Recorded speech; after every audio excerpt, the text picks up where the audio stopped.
The birthday cake sat perfect on our dining room table, 7 pink candles waiting to be lit.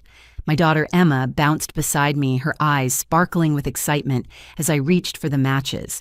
That's when my phone buzzed with the notification that would change everything. A group message from my parents flashed across the screen. "We think it's best you step away for now." Before I could process the words, Aunt Dorothy's thumbs up emoji appeared beneath it. My hands trembled as I typed my response, each word deliberate and final. Understood. I'll respect that and step away from the family fun too. I hit send knowing that within hours they would discover exactly what they'd just lost. The truth about the family fund started when I was 17 years old, working the late shift at a diner while finishing high school. My grandmother, Elena, had pulled me aside one afternoon, pressing a worn bank book into my hands. $20,000 sat in that account money she'd saved for decades by mending clothes and selling her handmade quilts at craft fairs. She wanted me to have it for college, away from the rest of the family, who she said would drain it dry within weeks. I remember staring at those numbers, feeling the weight of her sacrifice. But instead of spending it on tuition, I made a different choice. I enrolled in community college, working 3 jobs to pay my way, while that money sat untouched. Every night after my shifts at the diner, the grocery store, and weekend office cleaning, I studied investment strategies and market trends. By 19, I'd turned that $20,000 into $35,000 through careful stock picks and bond investments. The transformation happened gradually. I created a family fund account telling everyone it was a collective savings effort for emergencies.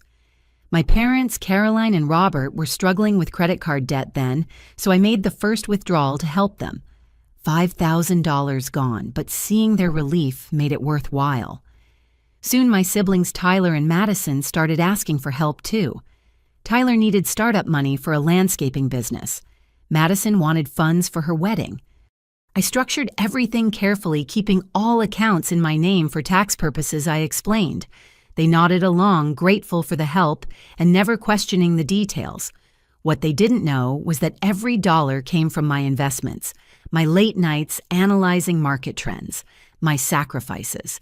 While they went on vacations and bought new cars, I drove a 15-year-old Toyota and lived in a studio apartment, pouring every extra penny into growing the fund. Years passed and the pattern solidified. Family members would call with problems and I would solve them with money from the fund. My Aunt Dorothy needed a new roof. Uncle Marcus required surgery. Cousins wanted help with down payments. Each time they thanked the family fund as if it were some magical entity that replenished itself. None of them ever contributed a single dollar. I kept meticulous records in a leather-bound journal documenting every withdrawal, every loan that became a gift, every family vacation I funded, while being told I couldn't afford to join them. The entries painted a clear picture, 15 years of one-way financial flow.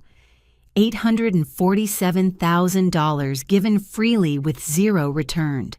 The most painful entries were the small notes I'd written beside each transaction, recording what family members said about me during those same time periods.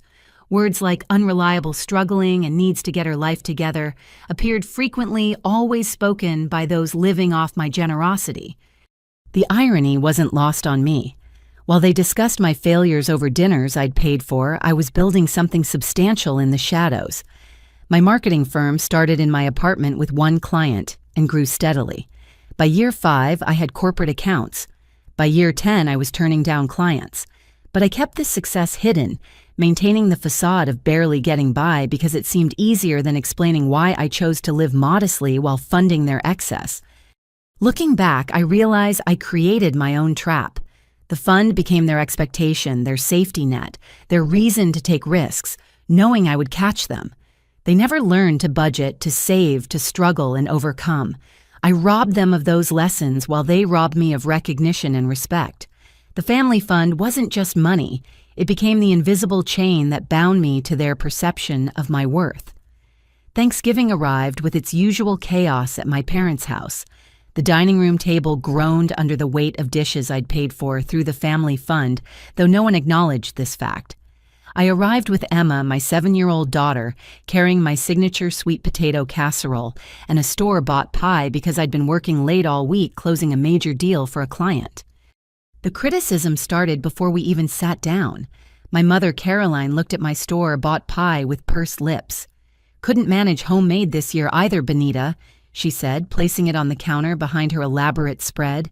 "Some of us prioritize family traditions." I settled Emma at the kids' table, smoothing her dress and kissing her forehead. She'd been excited all week about seeing her cousins.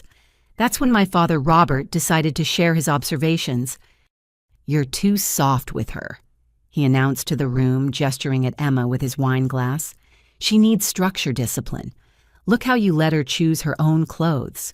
What kind of mother lets a 7-year-old dress herself?" The room fell silent for a moment before my mother joined in. "Robert's right. You can't even manage your own life properly, Benita. How can you guide a child?" I felt the familiar tightness in my chest but forced myself to remain calm. "Emma's doing wonderfully. Her teachers say she's kind, creative, and ahead in reading."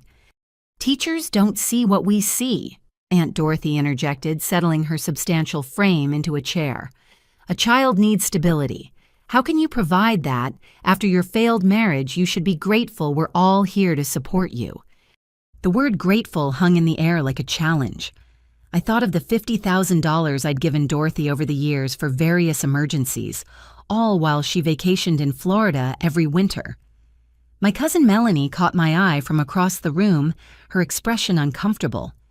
"Speaking of support," Uncle Marcus chimed in, already 3 beers deep, "it's funny how Benita here is our family's charity case, but somehow always manages to contribute to the fund. Makes you wonder about priorities." Laughter rippled through the room.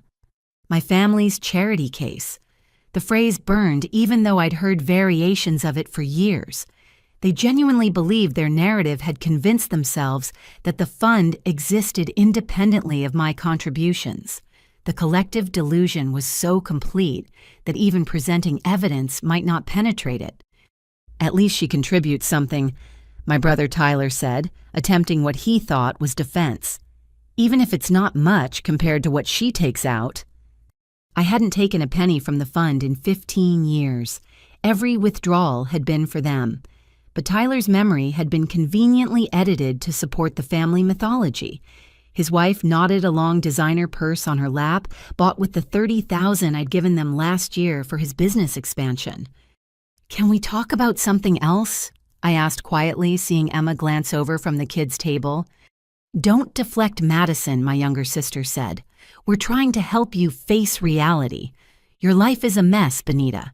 Your business is barely surviving, you're a single mother, and you rely on family support to get by. At some point, you need to take responsibility." The business she referred to had just landed a contract with a Fortune 500 company, but she didn't know that. None of them knew about my real success, because I'd learned long ago that their perception of my failure was somehow essential to their self-image. "You know what?" Caroline stood up, commanding attention. "We've been discussing this as a family, and we've decided you shouldn't host Christmas this year. You're not stable enough for that responsibility. Dorothy will handle it." The culmination of their intervention hit like a physical blow. They'd been planning this, discussing my inadequacies behind closed doors, reaching consensus about my limitations. I looked around the table at faces I'd supported financially for over a decade, searching for one expression of genuine concern rather than judgment. "I understand," I said, finally, my voice steady despite the storm inside. "Emma didn't need to witness her mother's humiliation. You've all made your position clear." The conversation moved on to other topics, but the damage was done. They continued their feast, satisfied with their intervention, never noticing that I barely touched my plate. As we prepared to leave, Melanie hugged me quickly at the door. "Check your phone later," she whispered, then louder. "Drive safe, Benita." That night, after Emma was asleep, I opened Melanie's message. She'd sent a video file. My hands shook as I played it, realizing she'd recorded the entire Thanksgiving conversation. But what made my blood run cold was the beginning before I'd arrived. They'd spent 20 minutes planning their attack, assigning who would say what, strategizing how to break down my defenses. "We need to make her understand her place," Caroline's voice said clearly on the recording. "She's getting too independent, thinking she doesn't need us." The irony was staggering. They needed me to need them even while they drained everything I had to give. The group message would come 3 days later, but Thanksgiving was when I truly understood that my family's love was conditional on my perceived weakness.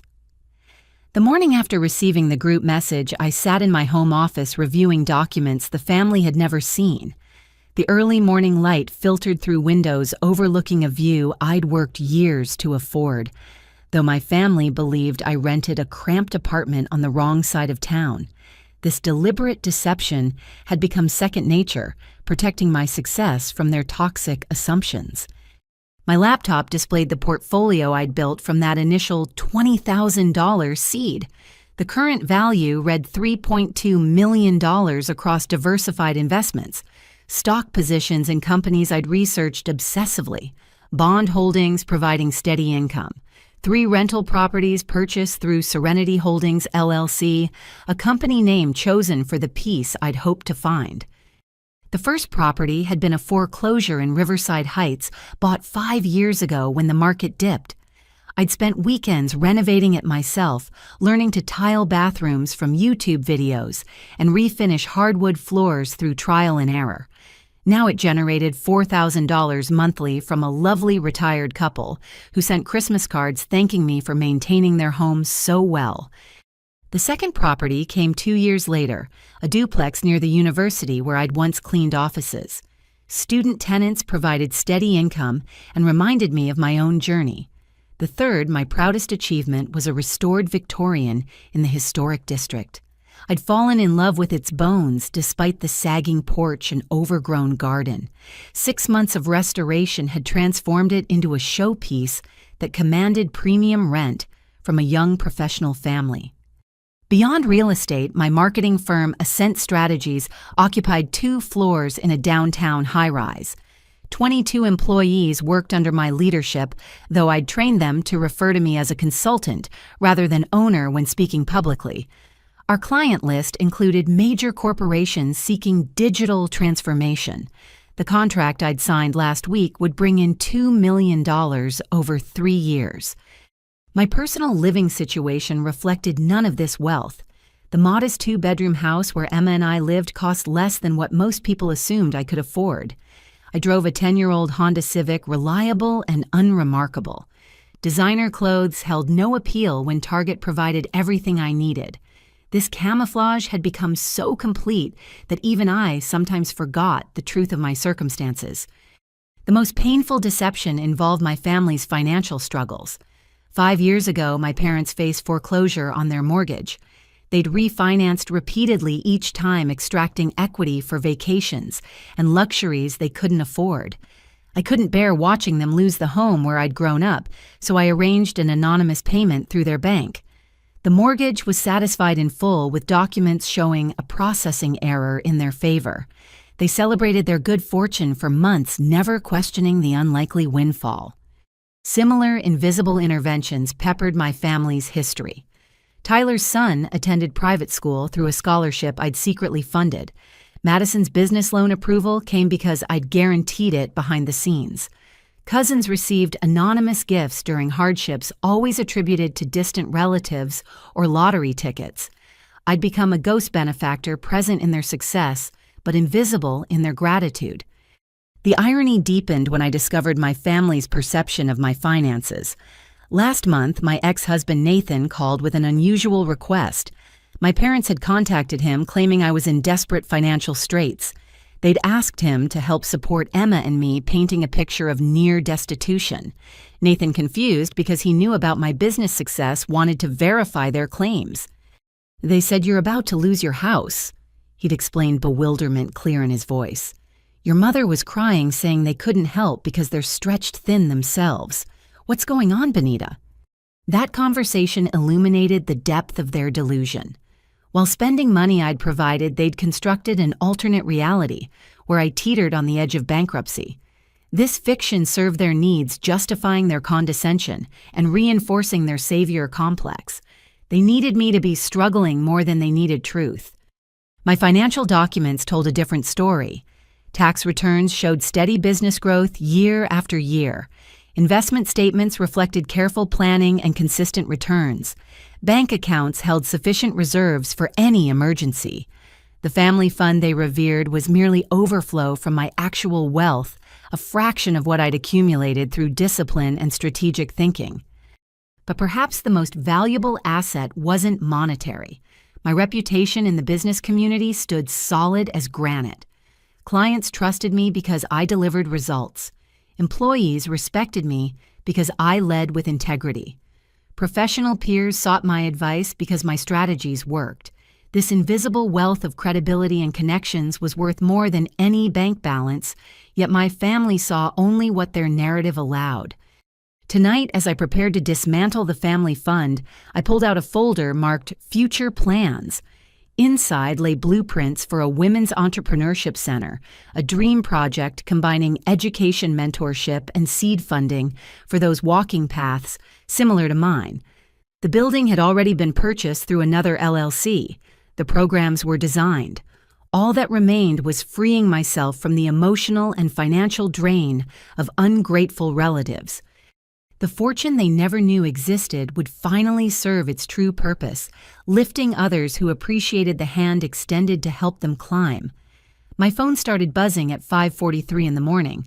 The display showed 47 missed calls by the time I picked it up, mostly from family members who rarely contacted me unless they needed money. I set it aside and continued making breakfast, cracking eggs into a pan, while Emma slept peacefully upstairs. The first voicemail came from my mother, her tone progressing through distinct emotional stages. "Benita, sweetie, there seems to be some confusion with the bank. Call me back." 10 minutes later, "This is getting ridiculous. The mortgage payment bounced. Fix this immediately." By the third message, "How dare you play games with our home? Your father is having chest pains from the stress." I plated scrambled eggs and toast, adding strawberries in the shape of a smile on Emma's plate. The kitchen filled with the aroma of fresh coffee as more notifications flooded my phone. Text messages accumulated like digital panic attacks, each more desperate than the last. Tyler's messages started professionally. "Hey sis, quick question about the fund. The private school payment for Jake didn't process. Can you check on that?" 20 minutes later, his tone shifted.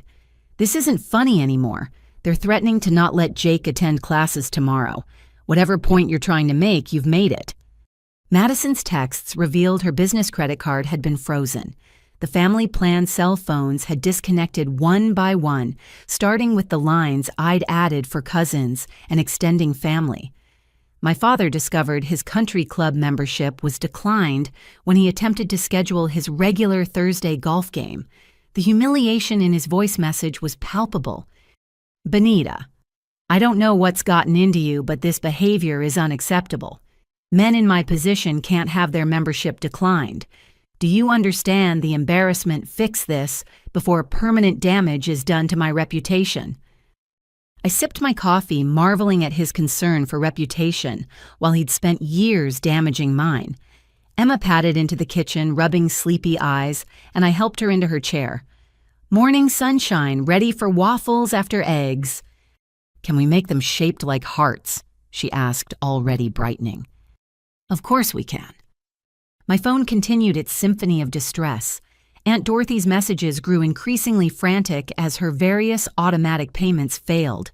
The gym membership, the meal delivery service, the premium cable package, all requiring immediate attention. She'd attempted to access the family fund directly, discovering what I'd always told them, but they'd never absorbed, only I had authorization. The most interesting development came via email from my assistant Sarah. She'd forwarded a message with a note, "You need to see this immediately." The original email showed correspondence between my parents and the bank demanding access to the family's shared account and claiming I was holding their money hostage. The bank's response was professionally clear. The account was solely in my name, had always been solely in my name, and they had no legal standing to access it. Caroline's follow-up calls grew increasingly hysterical. The bank says it's only your account. That's impossible. We've all been contributing for years. This is theft, Benita. Theft from your own family.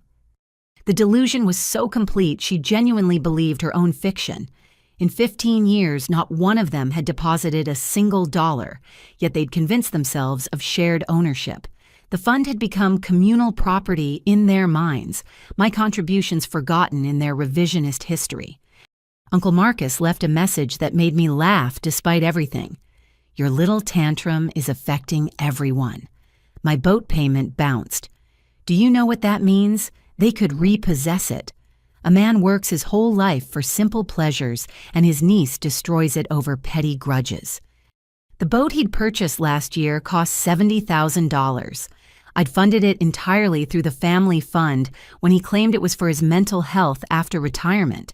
He'd taken me on it exactly once, spending the trip explaining how I should be more ambitious like him. By 8 o'clock, the calls shifted to group coordination. They were planning an emergency family meeting demanding my immediate attendance. The location would be my parents' house, neutral ground in their minds, despite me paying off the mortgage. Various relatives chimed in with their availability, treating this like a crisis, requiring full mobilization. Emma and I made heart-shaped waffles while their panic escalated. She chattered about her school project on butterflies, blissfully unaware of the family dramatics unfolding on my silenced phone. This peaceful morning routine was what they'd called inadequate parenting, yet her happiness radiated stronger than any of their children's. "Mommy, why does your phone keep lighting up?" she asked, noticing the constant screen illumination. "Just work stuff, baby. Nothing important right now. Tell me more about monarch butterflies." She launched into enthusiastic explanation while I mentally calculated the financial impact of my decision. The automatic payments I'd canceled totaled approximately $42,000 monthly. Health insurance premiums for extended family mortgage payments, for siblings' business expenses, for failed ventures, lifestyle maintenance for those who'd never learned budgeting. The shock of sudden financial responsibility would force realizations that years of gentle warnings hadn't achieved. Sarah forwarded another email that stopped me mid-waffle flip. My parents had attempted to access the family fund at a different branch, claiming identity theft and demanding emergency access. They'd brought Tyler as a witness to verify the account's existence and their rightful ownership. The bank's security had nearly called police before a manager recognized the situation and explained again that only the account holder could access funds. The description of my father's reaction, red-faced and shouting about lawsuits, painted a clear picture. They were discovering that their assumed wealth was actually my wealth, their safety net, my creation, their lifestyle, my gift. The cognitive dissonance must be staggering for people who'd spent years calling me their charity case. Emma finished breakfast and ran upstairs to get dressed for school. In her absence, I finally played the most recent voicemail from Caroline. Her voice had shifted to something I'd never heard before: fear. "Benita, please. I don't understand what's happening. Everything is falling apart. Your father is talking about second mortgages. Tyler might lose his business. Madison's in tears. Whatever we did, we can fix it. Just please answer your phone. Please." For the first time in 15 years, my mother was experiencing what I'd felt every month in my 20s, juggling bills and responsibilities while building something from nothing. The difference was she had family she could call for help. Whether that family would answer remained to be seen, but I suspected the group message had already provided that answer. The conference room at Hartwell and Associates smelled of leather and old money, a fitting atmosphere for dismantling 15 years of financial entanglement. My lawyer, Janet Hartwell, sat across from me with files spread between us like evidence in a crime scene. To her left, my accountant, David Chen, methodically organized documents that told a story I'd lived but never fully confronted. "Every transaction is here," David said, adjusting his glasses as he pulled out a bound report. "You've been remarkably thorough in your documentation, Benita. Most people don't keep such detailed records of family gifts." I remembered starting the leather journal on my 21st birthday, naive enough to think I was tracking loans that would be repaid.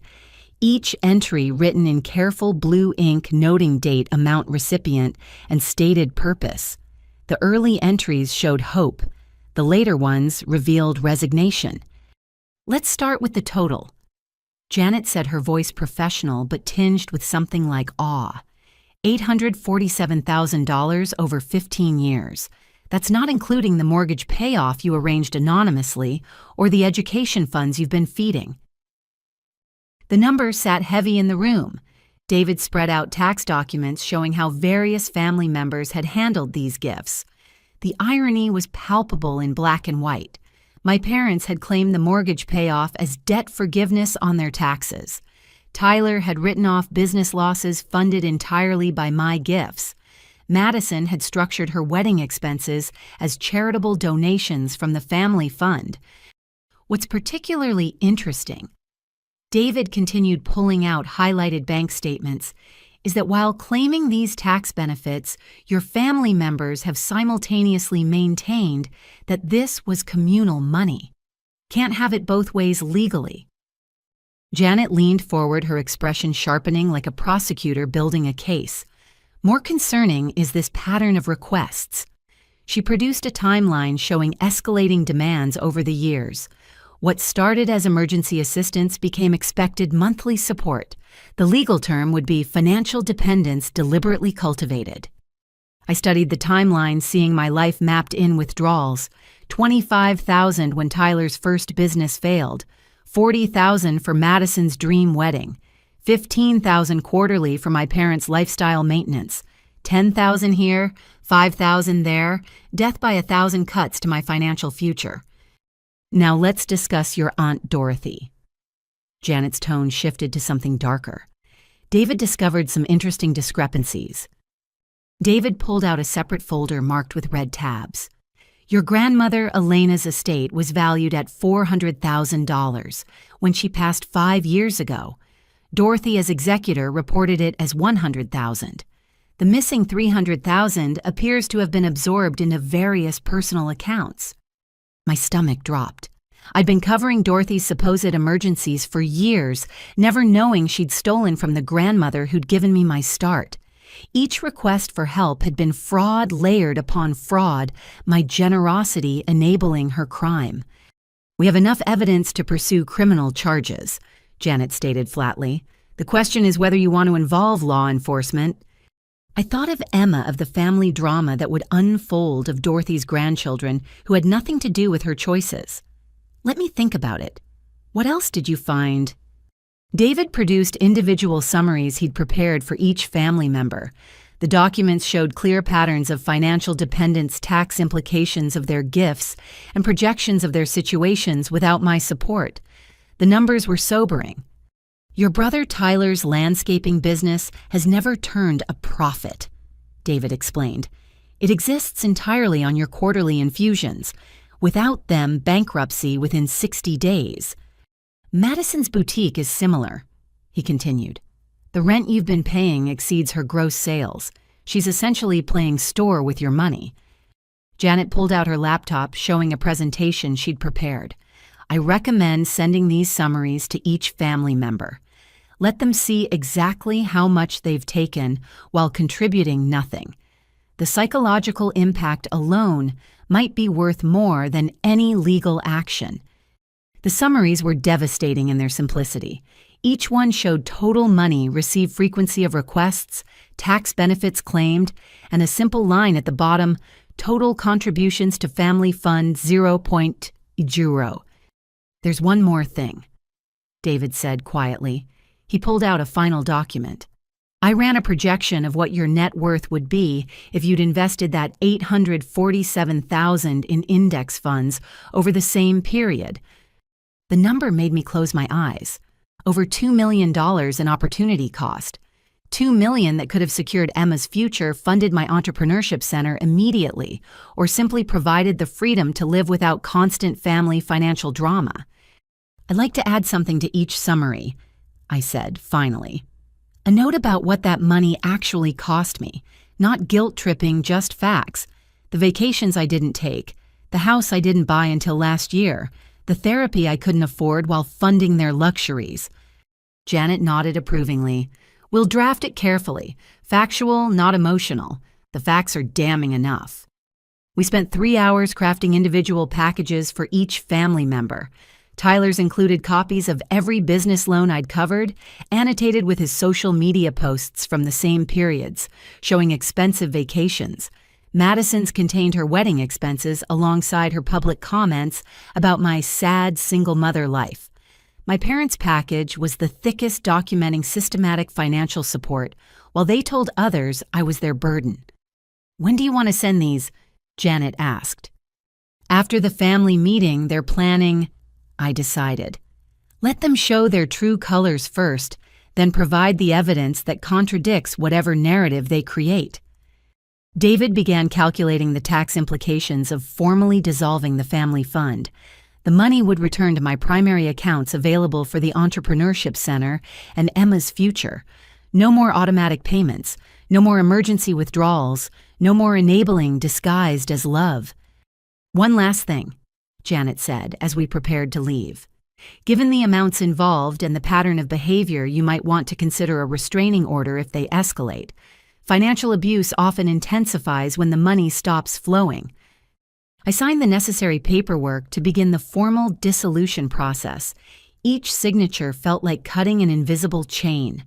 The meeting at my parents' house would likely be hostile, but I'd walk in with documentation that transformed their fiction into exposed truth. You know what the hardest part is?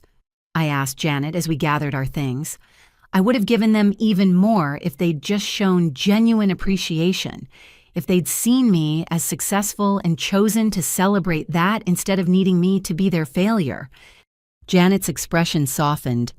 Family financial abuse is particularly painful because it comes wrapped in obligation and love.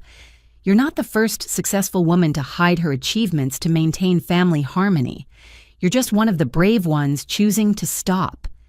As I left the office, my phone showed 18 more missed calls. The family meeting was scheduled for tomorrow evening. They expected contrition apologies and restored cash flow. Instead, they'd receive truth wrapped in legal documentation and the natural consequences of their choices. The audit trail had revealed more than numbers. It exposed a pattern of exploitation masquerading as family bond, financial vampirism dressed as love. Tomorrow, the bleeding would stop. My parents' house looked different when you knew you'd paid for its continued existence. The familiar blue shutters, the wraparound porch where I'd played as a child, the garden my mother tended with flowers bought on the credit cards I'd paid off repeatedly. I parked my Honda beside Tyler's new truck and Madison's BMW, both purchased with money they'd mysteriously found after large family fund withdrawals. Janet waited in her Mercedes, having insisted on accompanying me. Document everything, she'd reminded me. If it escalates, we leave immediately.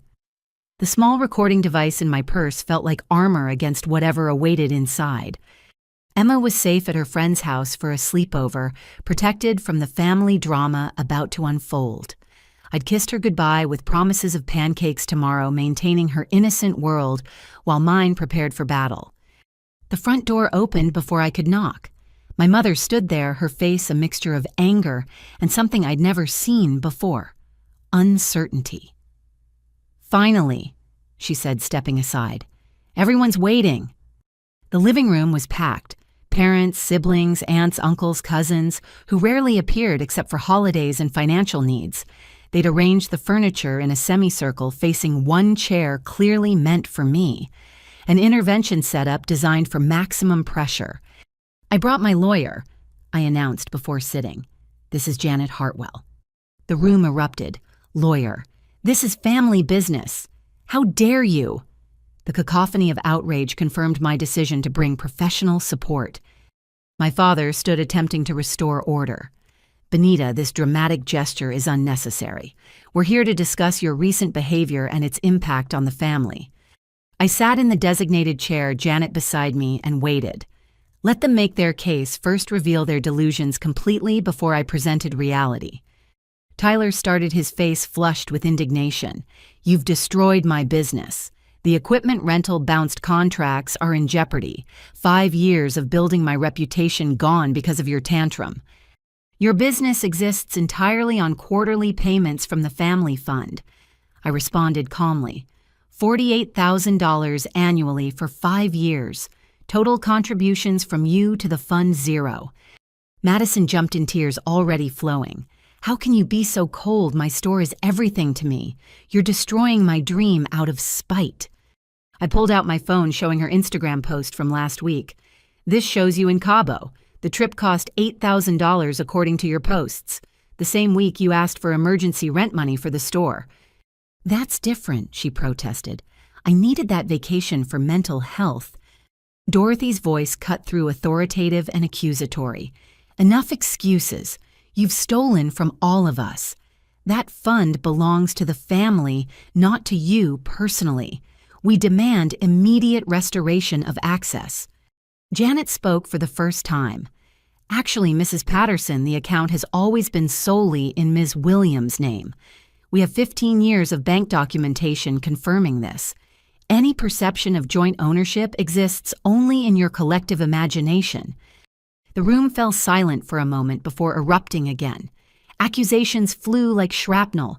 I was selfish, ungrateful, destroying family unity. The irony of being called selfish by people who'd taken nearly $1 million without contributing a cent wasn't lost on anyone with functioning logic. Then my grandmother, Martha, spoke from her wheelchair in the corner where everyone had forgotten her. 40 years of this family's nonsense, and finally someone with backbone. All heads turned to her. Martha, supposedly deep in dementia, looked perfectly lucid and thoroughly disgusted. You all assumed I'd lost my mind, she continued, voice stronger than it had been in years. Easier to ignore the old woman than face what she might see. But I've watched every bit of this disgusting display. Caroline stepped forward. Mother, you're confused. The medication you've been pushing to keep me quiet. Martha's laugh was bitter. I've been spitting out half those pills for 2 years. Wanted to see which of you would visit without wanting something. The revelation shifted the room's energy. Family members exchanged panicked glances, mentally reviewing their recent interactions with Martha. Only one person visited just to visit. Martha continued, pointing a gnarled finger at me. Benita came every Sunday bringing Emma reading books, sharing lunch, never asked for money, never complained about her burdens, just sat with an old woman everyone else had written off. Dorothy's face went pale. Mother, you don't understand the full situation. I understand you've been stealing from my estate, Martha interrupted. $300,000, Dorothy. Did you think I wouldn't notice because you declared me incompetent? The accusation landed like a bomb. Family members stepped away from Dorothy, instinctively self-preservation overriding loyalty. That's a lie, Dorothy sputtered. I've managed everything perfectly. I pulled out the forensic accounting report David had prepared. Every transaction is documented. The missing money coincides perfectly with your renovation, your cruises, your grandchildren's private school tuition. Janet added, We've prepared a full report for the authorities. Fraud, elder abuse, embezzlement. The charges are substantial. The room devolved into chaos. Tyler accused Madison of taking more than her share. Caroline blamed Robert for enabling Dorothy.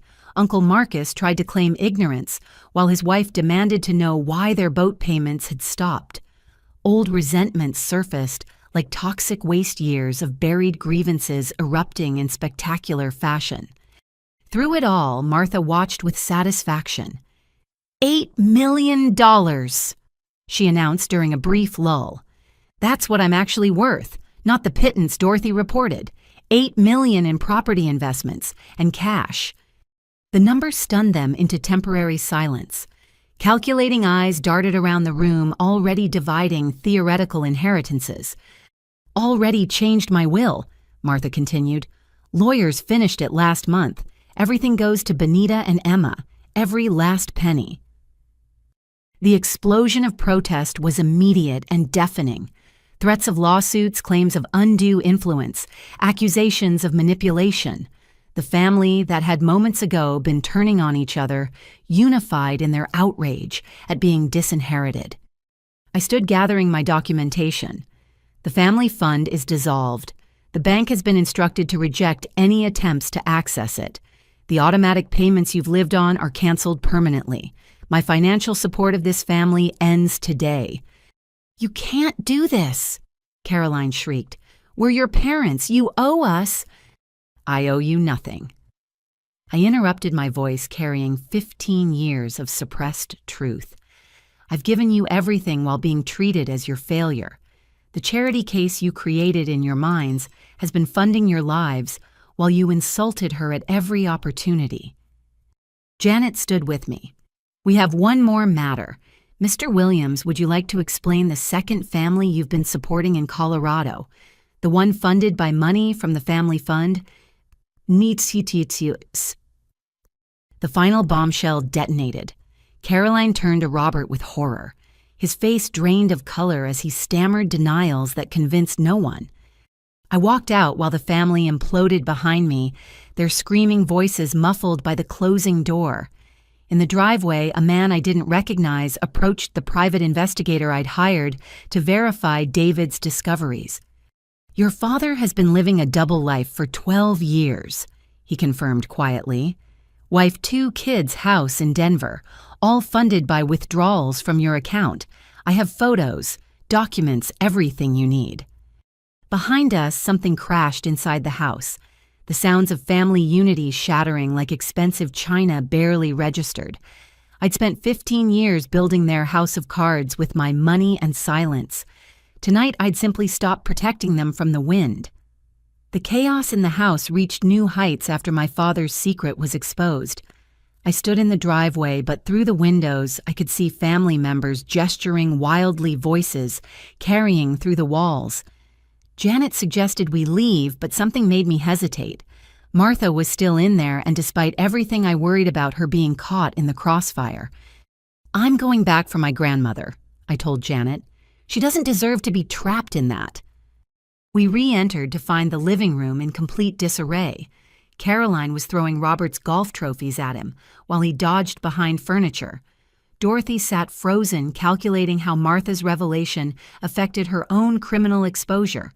The cousins had formed camps, some demanding their rightful share of Martha's millions, others trying to distance themselves from Dorothy's crimes.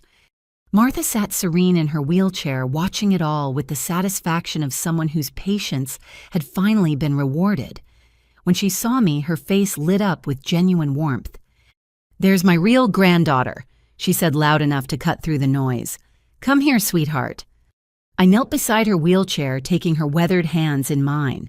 The room gradually quieted, everyone wanting to hear what the newly revealed millionaire might say.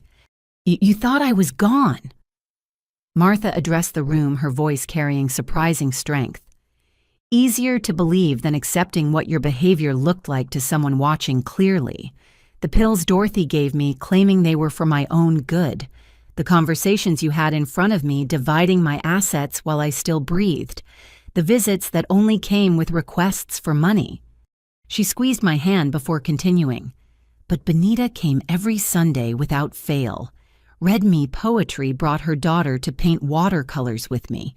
Never mentioned money, never complained about the burdens you all placed on her shoulders. She didn't know I was lucid. Her kindness was real." Tyler stepped forward, trying to salvage something. "Grandma, we didn't know you were struggling with the medication. We trusted Dorothy."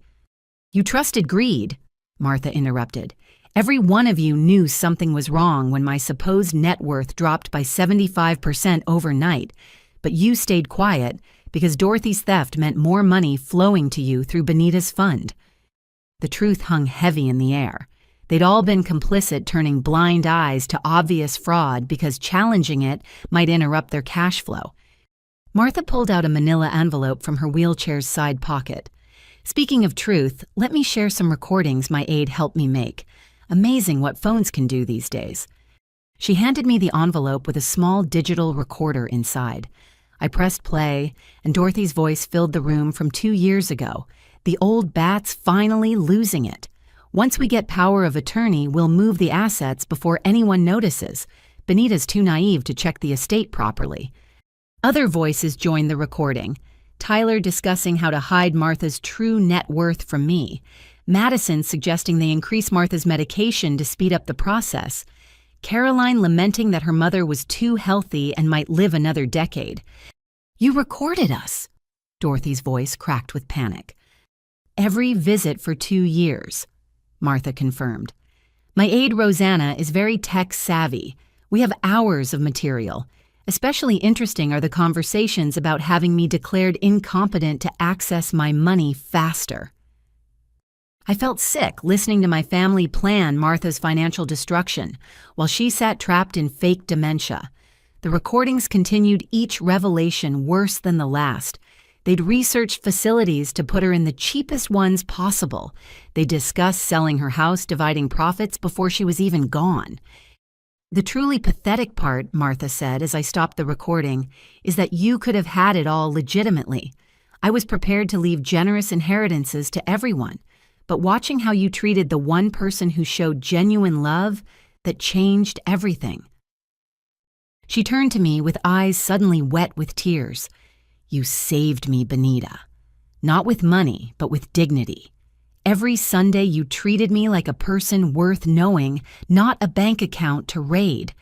Emma's pictures are the only decorations in my room because they're the only ones given with love." Uncle Marcus tried one last manipulation. "Mother Williams, surely blood means something.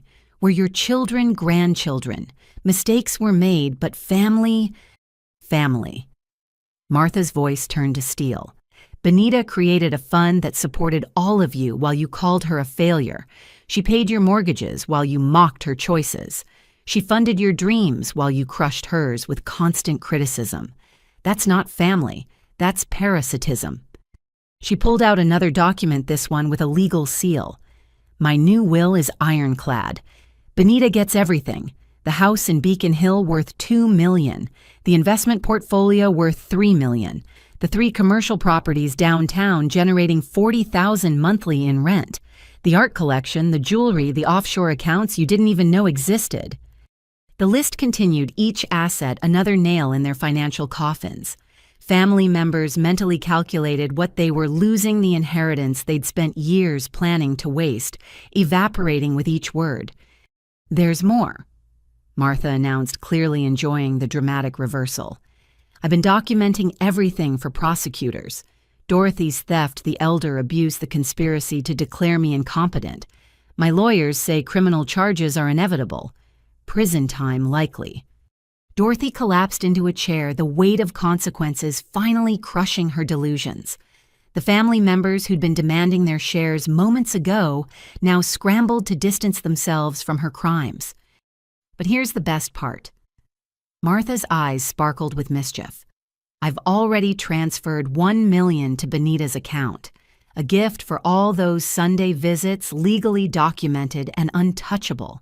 The transfer went through while you were all screaming at each other." I stared at her in shock. "Martha, I can't." "You can and you will," she said firmly. "It's not payment for love, it's recognition of character. You'll use it better than these vultures ever would." Caroline made one desperate attempt. "Mother, please, I'm your daughter. Doesn't that mean anything?" Martha looked at her with decades of disappointment clear in her expression. "You haven't been my daughter since you started seeing me as an ATM. Real daughters don't drug their mothers for profit. Real daughters don't plan funerals for the living to access their money faster." She turned back to me. "Take me home, Benita. My real home, not whatever facility they've been researching. And bring Emma tomorrow. We'll paint sunflowers and read poetry like proper family does." I helped Martha toward the door, Janet flanking us protectively. Behind us, the family erupted again, but now their anger turned inward. Blame flew between members' alliances, shattered decades of resentment, boiling over without money to smooth the edges. "Oh, I almost forgot," Martha said at the doorway, turning back one final time. "Rosanna has copies of all the recordings. She's been instructed to release them to authorities if anyone harasses Benita or challenges the will." Consider that my final gift to family unity. We left them in their chaos, 3 women walking away from the wreckage of greed. In the car, Martha patted my hand. The hardest part was staying silent, she admitted. Watching them drain you while pretending senility nearly killed me. But I had to know who deserved my legacy. Turns out, it was the one who never knew it existed. As we drove toward her house, her real house, not the care facility they'd selected, I realized the family meeting had become something none of them expected. Not a restoration of the status quo, but a complete revelation of character. Martha had played the longest game using their greed against them, while identifying the only family member who loved without calculation. The money was staggering, but the validation was priceless. Every Sunday visit, every quiet hour reading together, every watercolor Emma painted had been seen and valued. The family fund was gone, but something far more valuable had taken its place: truth, justice, and the unexpected alliance between 2 women who refused to let greed define family. 3 days after the family meeting, the complete destruction of my family's false unity played out in spectacular fashion. I sat in my office at Ascent Strategies reviewing contracts while my phone lit up with messages I didn't answer.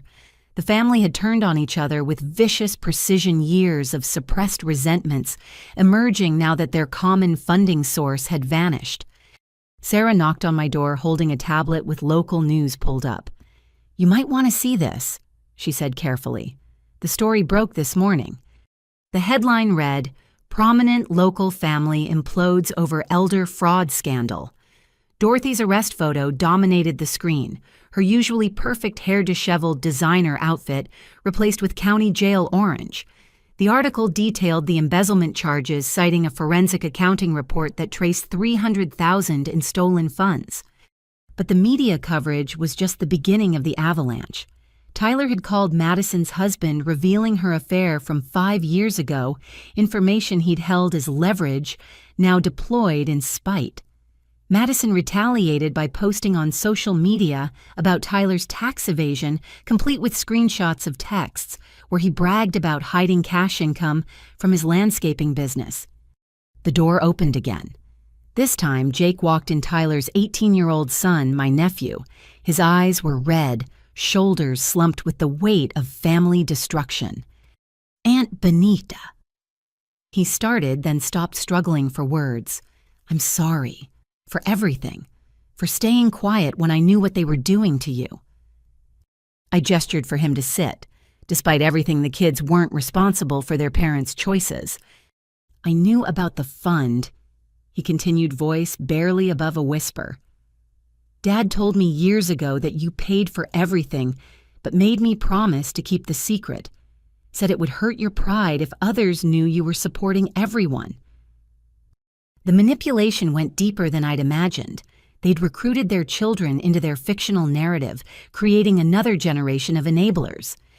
When I got into private school, Dad said the scholarship was because of his connections, but I found the payment records in his office. Your name on every check. $60,000 a year, and he told everyone he negotiated a deal. I remained quiet, letting him process the truth he'd been carrying. "Mom wants to divorce him now," Jake added. "Not because of the lies about money, but because without your payments, he can't maintain her lifestyle. She's already meeting with lawyers to claim assets before creditors come for the business." The ripple effects continued expanding.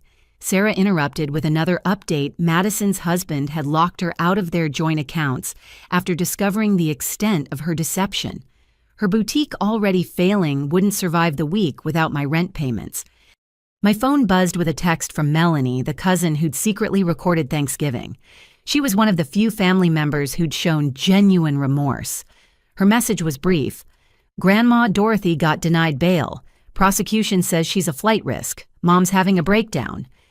The irony wasn't lost on me. Dorothy, who'd lived lavishly on stolen funds, now faced the possibility of years in a cell smaller than her walk-in closet. The woman who drugged Martha for profit would learn how it felt to lose autonomy.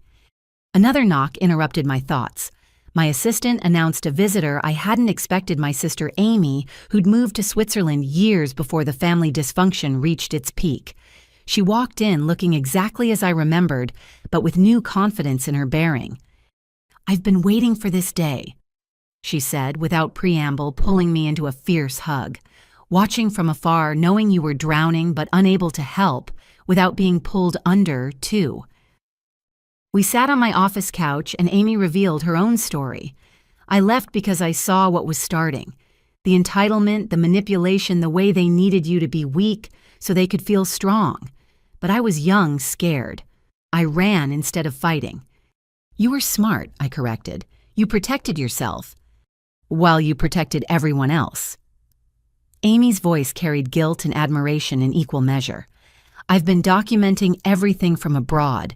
Every social media post where they vacationed on your money while calling you pathetic. Every family email where they planned to drain more from you. I have it all." She pulled out a hard drive. 7 years of evidence. Screenshots, emails, financial records I managed to access. I thought maybe someday you'd need proof of their exploitation. The systematic nature of my family's betrayal, documented by the sister I'd thought had abandoned me, felt like another layer of revelation. Amy had been protecting me from afar, gathering evidence, while I'd been too close to see the full picture. "There's something else," Amy added, her expression darkening. "I've been in contact with Martha for years. She knew I was documenting things. We've been planning this together, waiting for you to finally break free.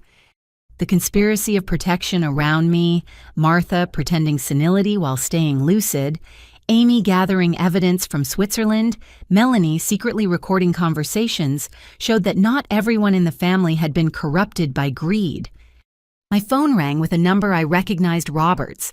My father's voice sounded broken when I answered. "Your mother filed for divorce," he said without greeting. 40 years of marriage, and she's taking everything.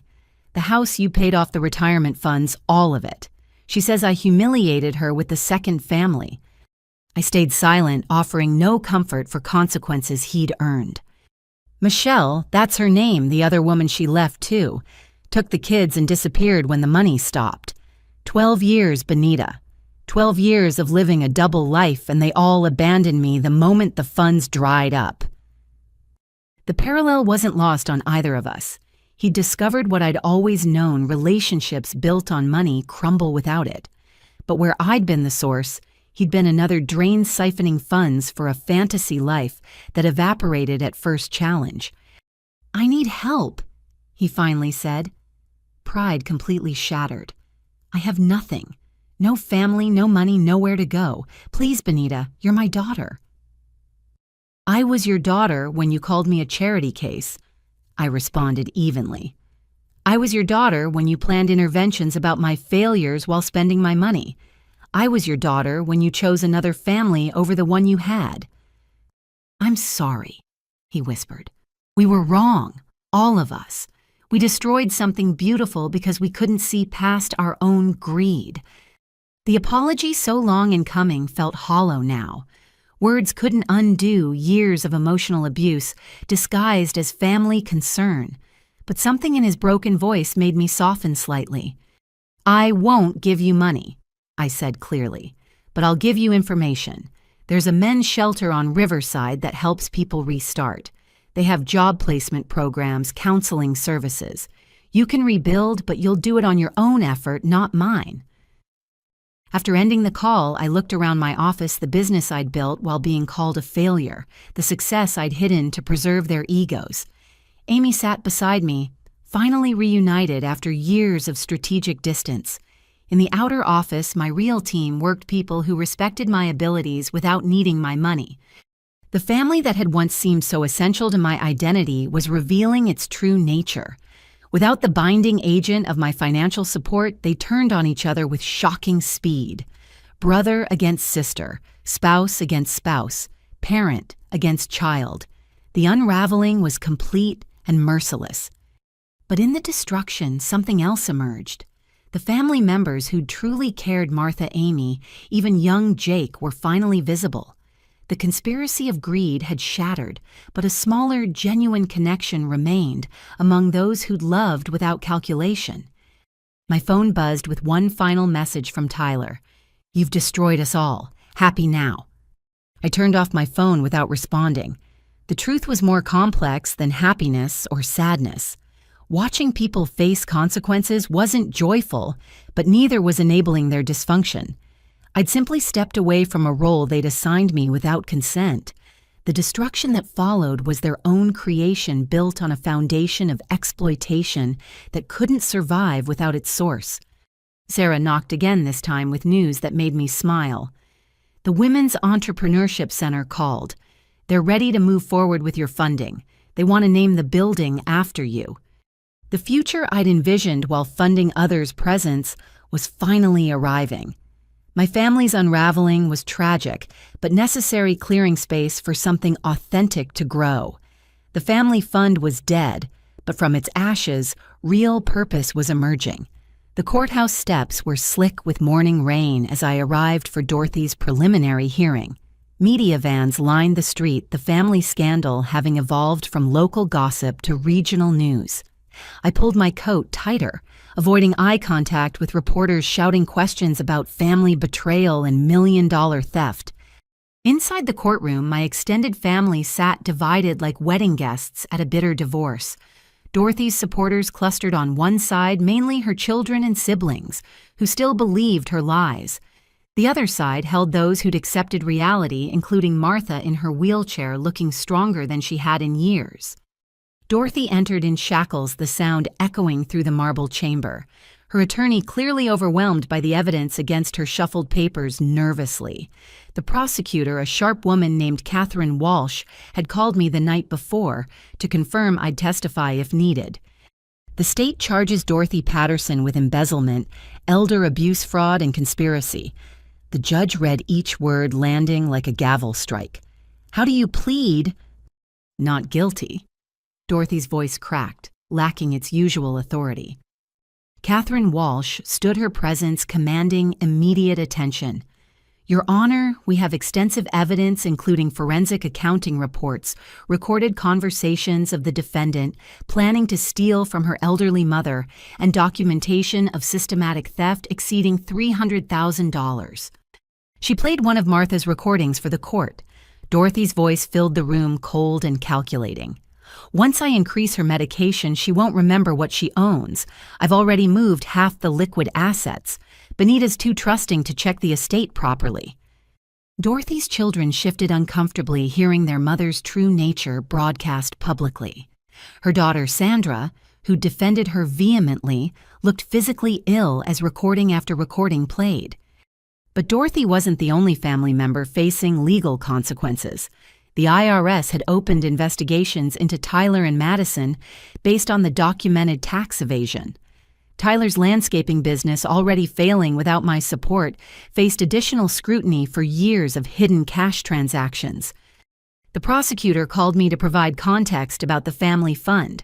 I testified calmly, presenting 15 years of records showing systematic exploitation. The judge's expression grew increasingly grim as I detailed how family members had taken nearly $1 million while contributing nothing. They convinced themselves it was communal property, I explained. But every dollar came from my personal investments and business income. I have documentation for every transfer. Dorothy's attorney tried to paint me as vindictive, suggesting I'd entrapped a loving family. The strategy crumbled when Catherine presented evidence of my anonymous support. The mortgages paid off secretly the education funds established without recognition. During a recess, I encountered Robert in the hallway. My father had aged a decade in 2 weeks, his confident bearing replaced by hollow defeat. His second family's abandonment had combined with Caroline's divorce proceedings to leave him essentially homeless. "The divorce lawyer says Caroline gets everything," he mumbled, not meeting my eyes. "The house, the retirement accounts, even my golf clubs. Says marital betrayal invalidates our prenup." I said nothing, remembering how he'd betrayed not just Caroline, but our entire family by funding a secret life with money I'd provided. His Colorado family had vanished the moment payment stopped proving what I'd always known: relationships built on lies, and money couldn't survive truth and poverty. Back in the courtroom, more consequences unfolded. Madison's husband testified about discovering her boutique was a vanity project funded entirely by family fund withdrawals. Their divorce proceedings had revealed she'd hidden significant debts, expecting perpetual bailouts that would never come again. She spent $40,000 on inventory that never sold, he stated flatly. Told me business was booming while begging her sister for rent money. I only learned the truth when the payment stopped and creditors started calling. The local news had picked up the story of businesses failing without my support. Tyler's employees, suddenly unemployed, gave interviews about never being paid on time, despite Tyler's expensive trucks and vacations. The ripple effect touched dozens of people who depended on jobs that existed only through my subsidies. Martha testified next, her voice clear and damaging. She detailed years of Dorothy's manipulation, the drugs disguised as vitamins, the isolation from other family members who might have noticed the theft. The courtroom sat riveted as an 82-year-old woman explained how she'd gathered evidence while pretending dementia. My daughter thought I was too far gone to notice $300,000 disappearing, Martha stated. But I noticed everything. Every forged signature, every redirected payment, every lie told to cover the theft. I stayed silent to see who in my family had integrity. Only Benita passed that test. The judge denied bail, citing flight risk and the severity of charges. Dorothy sobbed as they led her back to jail, her children torn between supporting their mother and accepting her crimes. Sandra approached me outside the courthouse. "I'm sorry," she whispered, tears streaming. "I believed her lies about you. She said you were trying to steal Grandma's money, that the family fund was rightfully hers. I never imagined." I accepted her apology with cautious grace. The younger generation deserved chances their parents had squandered, but trust would take time to rebuild. The financial dominoes continued falling throughout the week. Uncle Marcus faced his own reckoning when the boat he'd bought with family fund money was repossessed. His wife filed for separation, unwilling to downgrade from the lifestyle my money had provided. Even cousins who'd remained peripheral faced consequences. Those who'd received regular support discovered they'd never developed financial skills. Without monthly deposits, they struggled with basic budgeting, credit card debt, mounting as reality replaced subsidy. Amy and I met with Catherine Walsh to discuss additional charges. The prosecutor explained that Dorothy faced 15 to 20 years if convicted on all counts. The elder abuse charges alone carried significant prison time, and the financial crimes added years. "Your documentation made this case," Catherine told me. "Most financial abuse within families goes unprosecuted because victims don't keep records. Your journals and files show clear patterns of exploitation." We also discussed the investigation into Robert's second family. Using family fund money for his double life constituted fraud, though prosecution was complicated by my lack of awareness. The prosecutor suggested civil suits might be more effective than criminal charges. The Hollywood production company that had expressed interest sent a formal offer for rights to the story. The documentary would explore financial abuse within families, using our case as the primary example. I agreed, with proceeds going to the Women's Entrepreneurship Center. Local news ran a segment on family financial abuse, featuring expert commentary on how successful women often hide achievements to maintain family harmony. The psychologist interviewed explained that families sometimes need a scapegoat to function, and financial providers often fill that role while being simultaneously demeaned. Tyler made one last desperate attempt, showing up at my office with his son, Jake. He looked haggard, his business officially bankrupt, his wife pursuing divorce. "I'll do anything," he begged.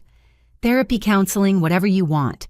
Just help me save something for Jake's future." I looked at my nephew, remembering he'd come forward with truth when he could have stayed silent. "Jake's education fund remains intact," I said carefully. "It's in a trust that neither you nor his mother can access. But you get nothing from me, Tyler. Not anymore." Tyler's face crumbled, but he nodded.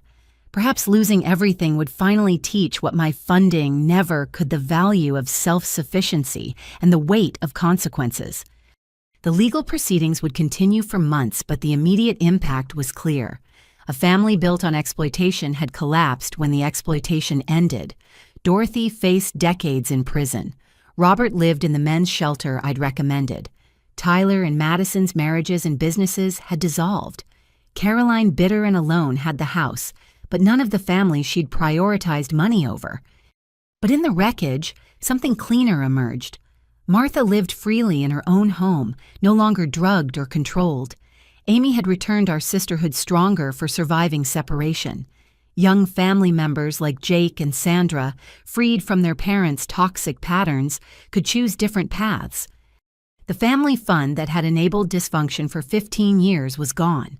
In its place stood boundaries, truth, and the hard-won knowledge that real family isn't defined by blood or money, but by mutual respect and genuine care. The legal consequences were harsh, but necessary clearing ground for something authentic to grow. 6 months after the family meeting that changed everything, I stood in the kitchen of our new home watching Emma arrange her colored pencils by shade. The Victorian house I'd renovated sat on a tree-lined street in Riverside Heights, its restored gingerbread trim catching the morning light. We'd moved in 3 weeks ago, leaving behind the modest rental that had served as camouflage for too long. "Mom, do you think the blue room or the yellow room would be better for my art studio?" Emma asked, her face serious with 7-year-old decision-making. "Why don't we look at both again after breakfast?" I suggested, plating her scrambled eggs. "The light changes throughout the day." She nodded sagely, already planning where her easel would go. The house had 6 bedrooms, more space than we needed, but I'd bought it partly for its potential. The carriage house in back would become office space for the entrepreneurship center. The main house's extra rooms could host women needing temporary sanctuary while rebuilding their lives. My phone buzzed with a text from Sarah. Ascent Strategies had just landed another Fortune 500 client, our third since the family drama became public. Apparently, my story of overcoming financial abuse resonated with female executives who'd faced similar exploitation. "Is that work?" Emma asked, noting my smile. "Good news about work," I confirmed, "but nothing that can't wait until after our breakfast." This was part of the rebuilding, establishing boundaries between professional success and personal presence. Emma deserved my full attention during our moments together, something I'd learned while watching my family prioritize money over connection. After dropping Emma at her new school, a progressive academy focused on arts and emotional intelligence, I drove to my office. The familiar route felt different now, unburdened by the weight of family financial demands. No more mental calculations about who needed what, no more anxiety about maintaining others' lifestyles. Sarah greeted me with coffee and a stack of positive media responses. The documentary featuring our story had aired 2 weeks ago, generating thousands of emails from women experiencing similar situations. We'd hired 2 additional staff members just to manage correspondence. "There's someone here to see you," Sarah mentioned carefully. "Your ex-husband. He says it's important." Nathan waited in the conference room, looking uncomfortable but determined. We hadn't spoken beyond co-parenting logistics since the divorce 3 years ago. He stood when I entered, a gesture of respect that felt new. "Thank you for seeing me," he began. "I've been doing a lot of thinking since everything came out about your family." I sat across from him, curious but guarded. Nathan had been a decent husband, but weak when it came to standing up to my family's interference. Their constant criticism of me had eventually poisoned our marriage. "I owe you an apology," he continued. "A real one. I let your family convince me you were the problem. Every time your mother called you unstable, every time your father questioned your decisions, I absorbed it.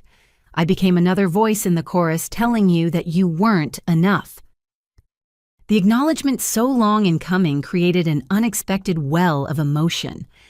I'd forgiven myself for the marriage's failure, but hearing him take responsibility lifted weight I hadn't known I still carried. "They were so convincing," Nathan said, shaking his head. "Your mother would cry about how difficult you were, how they tried so hard to help you. I believed them over my own observations. You were building a business, raising Emma, beautifully managing everything, and I let them convince me you were falling apart." "What changed your perspective?" I asked. Watching them turn on each other the moment the money stopped, he admitted. Seeing how quickly their concern for you transformed into rage when you set boundaries. Real family doesn't operate that way. I realized I'd been manipulated into becoming another weapon against you. We talked for an hour, not about reconciliation, but about understanding. Nathan was seeing a therapist to understand why he'd been so susceptible to manipulation. He wanted to be a better father to Emma, to support her without the toxic patterns that had damaged our marriage. I'm also increasing child support, he announced. Not because the court requires it, but because I've been promoted twice since our divorce. Emma deserves to benefit from my success. The gesture, voluntary and unexpected, marked real growth. We established new co-parenting guidelines focused on protecting Emma from family dysfunction, while maintaining healthy relationships where possible. Nathan left with a handshake and hope for better dynamics ahead. The afternoon brought a session with Dr. Patricia Reeves, the therapist I'd finally started seeing. Her office, with its soft lighting and comfortable chairs, had become a sanctuary for processing years of suppressed trauma. "How are the boundaries holding?" she asked after I updated her on the week's events. "Better than expected," I admitted. I got a letter from Tyler asking for help, and I was able to read it without guilt. Progress right. She smiled. "Significant progress. You're breaking a pattern that took decades to establish. The guilt will fade as you practice maintaining boundaries." We explored why I'd hidden my success for so long, the psychology of being designated family provider, while simultaneously being diminished. Dr. Reeves helped me understand that my family had needed me to appear weak because my strength threatened their self-perception. "You represented what they couldn't achieve," she explained. "Rather than being inspired, they needed to tear you down to avoid confronting their own limitations. Your financial support allowed them to maintain superiority fantasies while living off your success." The clarity helped dissolve lingering confusion about their behavior. They hadn't been cruel despite my generosity, but because of it. Every dollar I gave reminded them of their dependence, so they constructed elaborate fictions to reverse our positions in their minds. After therapy, I met Amy for lunch at our new favorite restaurant.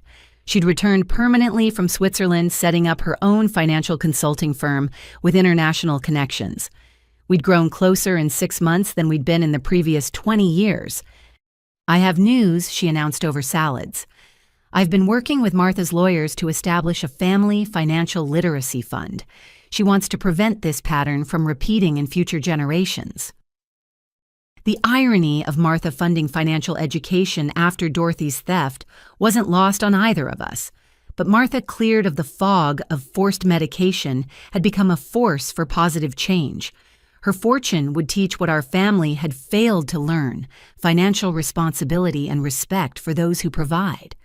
"She also wants to fund your entrepreneurship center," Amy added. "Full endowment, $5 million. I nearly dropped my fork. The center had been my dream for years, planned for gradual development. Martha's gift would accelerate everything, allowing immediate full programming for women escaping financial abuse. That evening, Emma and I had dinner with Martha at her home. She'd hired competent caregivers who respected her autonomy, and the house bloomed with life again. Emma showed off her latest paintings while Martha offered gentle encouragement. "You know what I love about you, Emma?" Martha asked. "You create beauty because it brings you joy, not because someone demands it." The distinction mattered. Emma was growing up free from the conditional love that had warped generations. She knew her worth wasn't tied to achievement or provision, but to her inherent self. As we drove home, Emma asked, "Mom, why don't we see the other family anymore?" I'd prepared for this question with Dr. Reeves' help. Sometimes people need time apart to learn and grow. We're focusing on building our new life right now. "But we still have Grandma Martha and Aunt Amy," she said, satisfied with the simple explanation, "and my new school friends. And Nathan comes to my recitals now." "Yes, sweetheart, we're building a chosen family of people who love us for who we are." That night, after Emma was asleep, I stood in my home office reviewing plans for the Entrepreneurship Center. The building Amy and I had toured that morning would be perfect accessible location, flexible spaces, room for growth. Martha's funding meant we could open within 3 months instead of 3 years. My phone showed 17 missed calls from various family members. The pattern had become predictable. Anger, bargaining, depression, more anger. But for the first time in my life, their emotional states weren't my responsibility. I deleted the voicemails unheard, protecting my peace. Sarah had forwarded an email from a publisher interested in my full story as a memoir. The documentary had created demand for deeper exploration of family financial abuse. I set it aside for consideration focused on present building rather than past pain. The rebuilding wasn't just about physical spaces or professional success. It was reconstructing my identity outside the role of family provider, learning to be Benita, the successful entrepreneur, not Benita, the secret benefactor, Benita the mother raising a confident daughter, not Benita, the family failure. 6 months ago, I'd lost a family that had never truly seen me. In exchange, I'd gained freedom, genuine relationships, and the space to build something meaningful. The trade felt more valuable with each passing day. The family fund was gone, but in its place grew purpose, peace, and the profound relief of living authentically. The international arrivals gate at Logan Airport buzzed with typical chaos, but I stood still in the swirl of movement, watching for Amy's familiar stride. She'd texted from the plane 7 years of Swiss efficiency, hadn't changed her need to update me on every travel detail. When she finally emerged pulling a single black suitcase, the years melted away. "You look happy," were her first words after our embrace. "Actually happy, not the performance happy you used to do." We collected her bags and drove toward my house, windows down despite the cool spring air. Amy had always needed freshness after flights, a quirk I remembered from our childhood. The city had changed since she'd left, but her observant eyes caught every detail. "I can't believe they're all really facing consequences," she said as we navigated familiar streets. "For years I watched from Zurich expecting you to break free, but thinking the family would somehow escape accountability." "Martha and her recordings changed everything," I replied. "Without those, Dorothy might have talked her way out of charges." Amy pulled out a tablet from her bag. "Speaking of documentation, let me show you what I've compiled." The screen filled with organized folders, financial records, social media screenshots, email chains, tax documents. 7 years of evidence, all legally obtained from public sources or sent directly to me. She opened a folder labeled The Exploitation Timeline. Screenshots showed Facebook posts where family members vacationed using money from the fund, while simultaneously posting condolences about my struggles. Tyler smiling on a fishing boat purchased with $40,000 from the fund, captioned, "Hard work pays off." Posted the same week he'd called me pathetic for driving an old Honda. "This one's my favorite," Amy said bitterly, showing Madison's Instagram from her Cabo trip. "Living my best life, so blessed," posted 2 days after she told everyone at Easter that I couldn't afford to contribute to Mom's birthday gift. The documentation was staggering. Amy had cataloged every instance of cognitive dissonance, every post celebrating luxuries I'd funded while demeaning my choices. The patterns laid out chronologically showed escalating entitlement correlating directly with increased financial support. We reached my house as the sun set, painting the Victorian's restored exterior in golden light. Amy stopped on the sidewalk, taking in the transformation. "It's exactly what you described in your letters when we were kids, the dream house you'd own someday." Inside, Emma bounded down the stairs, having waited impatiently for her aunt's arrival. She'd prepared a welcome sign in careful 7-year-old handwriting, "Welcome home, Aunt Amy," with painted butterflies around the edges. "You must be the famous artist, Emma," Amy said seriously, studying the sign with appropriate reverence. "I've heard about your butterfly expertise."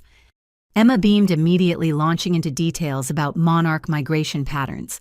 I watched them connect my daughter, finally having an aunt who saw her as a person rather than a potential financial resource. Amy listened with genuine interest, asking questions that showed she valued Emma's knowledge.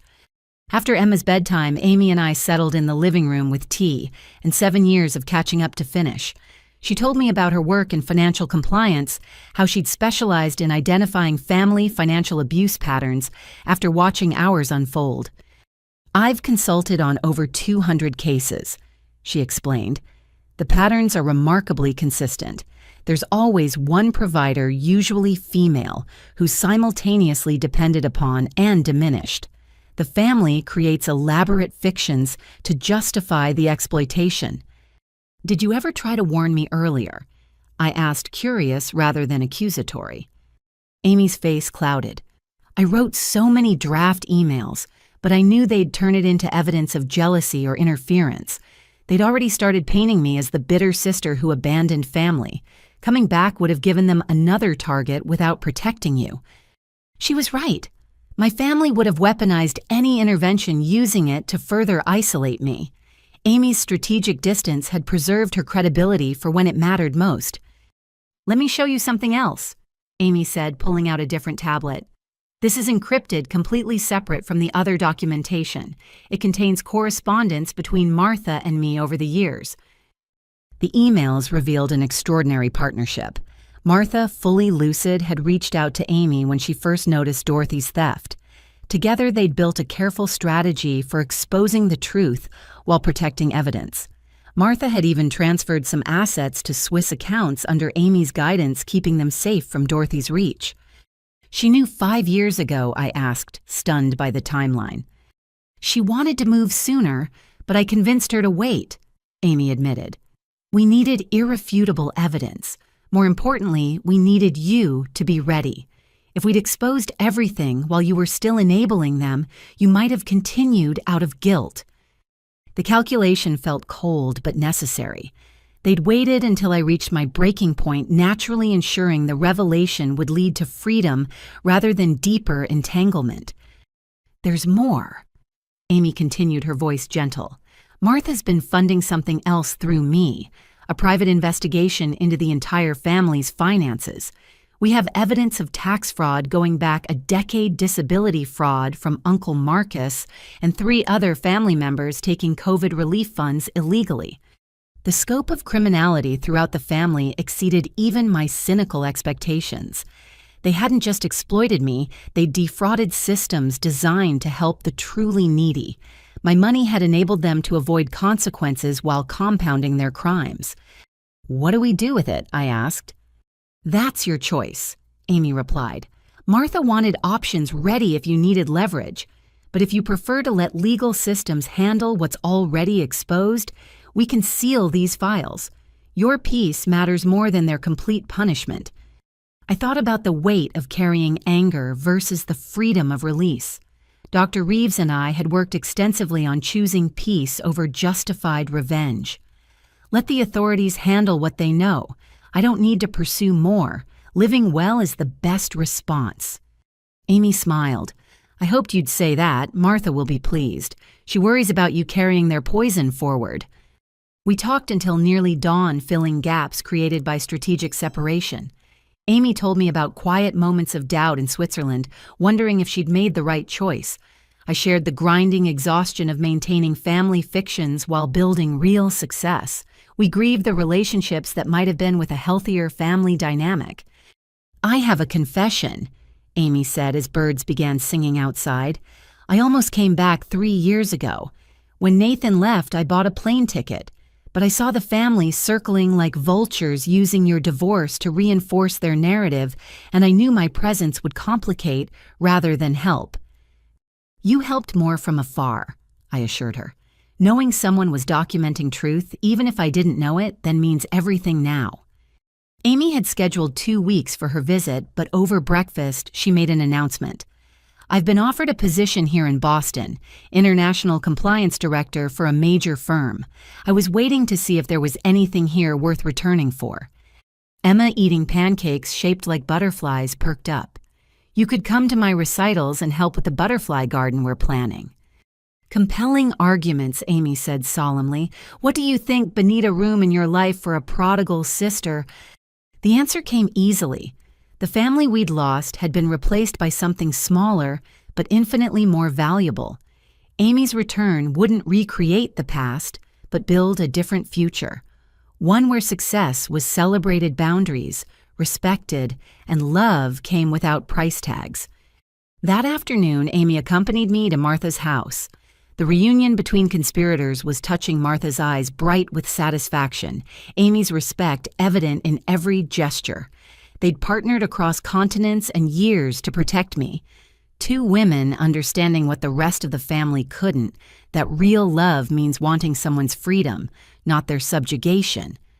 Phase 1 complete, Martha announced with a grin that made her look decades younger. Now for Phase 2, building something better from the ashes. She was right. The demolition was finished. Dorothy faced trial. Other family members struggled with consequences of their choices. The family fund that had enabled dysfunction was gone. But in its place, connections based on truth were growing. Amy's return marked the beginning of reconstruction, not of what was, but of what should have been all along. 8 months had passed since the family meeting that shattered our artificial unity. I sat in my office reviewing quarterly reports when Sarah knocked her expression indicating significant news. "You have visitors," she said carefully. "Your mother and Tyler. They say it's important." I hadn't seen either of them since the courthouse. Caroline had aged significantly, her perfectly maintained appearance, replaced by something rawer, more honest. Tyler looked like a man who'd been wrestling with reality and losing his landscaping business, gone marriage-dissolved pride in pieces. "Thank you for seeing us," Caroline began, her voice lacking its usual authority. "We know we don't deserve your time." I gestured for them to sit, maintaining professional distance. Whatever had brought them here, I wouldn't let emotional manipulation disguise itself as reconciliation. "I've been in therapy." Caroline continued the admission, clearly costing her. "Real therapy, not the kind where you pay someone to agree with you. Dr. Morrison has helped me understand things, difficult things." Tyler shifted uncomfortably. "I lost everything," he said simply. "Business house, family. Been working construction for 6 months, living in a studio apartment. First honest work I've done in years." The revelation surprised me. Tyler performing manual labor instead of managing crews funded by my money marked genuine change, but I remained silent, letting them reveal their purposes. "I've been jealous of you since you were 17. Caroline admitted, tears starting. "You took that money from Grandma Elena and transformed it into something remarkable. I watched you build success from nothing while I spent my life spending what others earned. The jealousy became so consuming that I needed you to be failing, needed it like air." The confession, raw and unvarnished, created unexpected resonance. Dr. Reeves had theorized about my mother's motivations, but hearing Caroline confirm them felt different. "Every time you succeeded, it reminded me of my failures," she continued. "So I convinced myself and everyone else that you were struggling. The narrative became so essential that I chose it over truth, over you, over basic decency. I drugged my own mother and told myself it was for her good when really I couldn't stand her preferring you." Tyler found his voice again. "We formed a cult of delusion, made you the sacrifice that let us feel superior. Every dollar you gave reinforced the lie because accepting your success meant confronting our failures. So we took and took, while telling ourselves we were helping you." "What do you want?" I asked directly, cutting through the emotional archaeology. Caroline reached into her purse, pulling out an envelope. "Nothing. That's what we finally understood. We came to give, not take." She placed the envelope on my desk. "It's not much, 20,000 between us, but it's a start on repaying what we stole." I stared at the check, shocked by the reversal. 20,000 against nearly $1 million wasn't significant mathematically, but symbolically it represented a fundamental shift. They were attempting to give rather than take. "I've been cleaning houses," Caroline added with a bitter smile. "Humbling to scrub toilets at 71, but honest. Tyler and I pool our earnings. It'll take decades to repay everything, but we need to try. When I asked, genuinely curious about their transformation. Because the alternative is dying as parasites, Tyler said bluntly. Jake won't speak to me, says he's ashamed of who I became. My own son sees me clearer than I saw myself. That woke me up. I want him to have one memory of his father trying to make things right. We talked for an hour, the conversation unlike any we'd had before. No manipulation, no hidden agendas, just broken people acknowledging damage and attempting repair. They shared details of their current lives, Caroline's efficiency apartment, Tyler's construction crew that respected his work ethic, their weekly therapy sessions confronting decades of entitlement. Madison's different, Caroline warned, still convinced everyone conspired against her. She's living with a man who enables her fantasies, telling her she's a victim. And your father, she paused, pain evident. Robert's broken beyond repair. The shelter asked him to leave for refusing to follow rules. Last I heard, he was on the streets. The image of my father homeless struck despite everything, but I'd offered him resources he'd rejected, preferring self-pity to self-improvement. Some people chose destruction over difficult change. Dorothy was sentenced yesterday, Tyler added. 12 years. She'll be 75 when released if she lives that long. Her children won't visit too ashamed of association. The family matriarch who'd orchestrated theft while preaching superiority would spend her remaining years in prison. The poetry of justice felt hollow rather than satisfying. Wasted lives couldn't be recovered through punishment. After they left, I sat with their check, processing the unprecedented reversal. Sarah knocked again, bringing coffee and gentle concern. That seemed intense. Are you okay? They're trying to change, I said, still absorbing the possibility. Whether it lasts or becomes another performance, I don't know, but the effort seems genuine. The afternoon brought another surprise, Madison appearing at reception, demanding to see me. Unlike Caroline and Tyler's humility, she radiated righteous anger. Security escorted her to the conference room where her fury could be contained. How dare you cash that check from them? She started immediately. That was family money they gave you, money that should help all of us recover from what you did. The delusion remained complete in at least one family member. Madison had rewritten history so thoroughly that she genuinely believed I'd wronged them by withdrawing support I'd solely provided. Madison that money came from their jobs. They earned it cleaning houses and building foundations. It has nothing to do with family funds that never existed beyond my contributions. Lies. Her voice cracked with desperate conviction. We all contributed. I have memories of family meetings where we discussed our investments. You've manipulated everyone, probably drugged them like Dorothy drugged Grandma. This is all an elaborate theft. I recognized the psychology maintaining delusion was easier than confronting 15 years of parasitic behavior. Madison needed me as a villain to avoid seeing herself clearly. No amount of evidence would penetrate armor built from pure denial. You need to leave, I said quietly, and don't come back. If you appear again, I'll pursue a restraining order. She left screaming threats about lawsuits and justice, her voice echoing through professional spaces where real work happened. Several employees looked concerned, but I waved them back to tasks. Madison's breakdown belonged to her, not to the life I'd built. That evening, Emma and I attended her school's art showcase. Her butterfly collection earned special recognition, the teacher praising her attention to scientific detail within creative expression. Watching her beam with pride surrounded by supportive community rather than toxic family reinforced every difficult decision. Amy met us afterward for ice cream, our new tradition of simple celebrations. She'd accepted the Boston position and found an apartment 6 blocks away. Close enough for regular dinners, far enough to maintain healthy boundaries, the balance we'd never achieved in youth. Caroline and Tyler came today. I told her between bites of mint chocolate chip. With money and apologies. Amy nearly dropped her cone. Actual money they gave instead of took. $20,000, and jobs and therapy, and what seemed like genuine accountability. We processed this development while Emma created ice cream soup, a 7-year-old's culinary experiment. The family we'd known was truly dead if members were voluntarily reversing financial flow.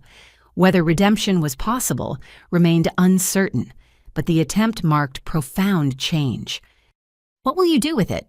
Amy asked about the check. "Add it to the entrepreneurship fund." I decided, let money given in exploitation become opportunity for others. Transform the negative pattern into positive impact. That night after Emma slept, I stood on my porch watching the city lights. 8 months ago, I'd been drowning in family financial obligations while being called a failure. Now former dependents were working minimum wage jobs to repay debts they'd finally acknowledged. The reversal felt surreal but hopeful. My phone showed one message from Jake. "Grandma Caroline gave me your number. I know Dad came to see you. I'm proud of him for trying, proud of you for everything. Thank you for protecting my college fund. I won't waste the opportunity." The next generation was learning different lessons. Jake would understand money as earned, not expected. Emma would know love as unconditional, not transactional. The cycles broken through painful confrontation could stay broken through conscious choice. Tomorrow, the Entrepreneurship Center would host its first planning meeting. 23 women had already applied for the inaugural program. Their stories echoed mind-talented individuals held back by family financial abuse, needing support to build independent success. The reckoning continued rippling outward. Some family members faced legal consequences. Others confronted personal demons. A few attempted genuine change. But the most important reckoning was internal, my acceptance that their responses weren't my responsibility. I'd spent 15 years trying to purchase love that couldn't be bought. Now I invested in futures that wanted to flourish. The ribbon stretched across the entrance of the Benita Williams Center for Women's Entrepreneurship, deep purple against the restored brick facade. 6 months of intensive renovation had transformed the historic building into a beacon of possibility. Emma stood beside me holding the ceremonial scissors, while Martha beamed from her wheelchair and Amy adjusted the microphone for our brief ceremony. This center represents transformation. I began looking at the gathered crowd of supporters, media, and inaugural program participants, not just of a building, but of lives held back by circumstances beyond their control. Every woman who enters these doors will find resources, mentorship, and most importantly, belief in her capabilities. Emma helped me cut the ribbon to enthusiastic applause.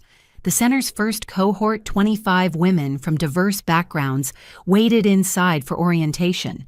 Their applications had revealed stories painfully familiar: family financial abuse, hidden talents, dreams, deferred by others' demands.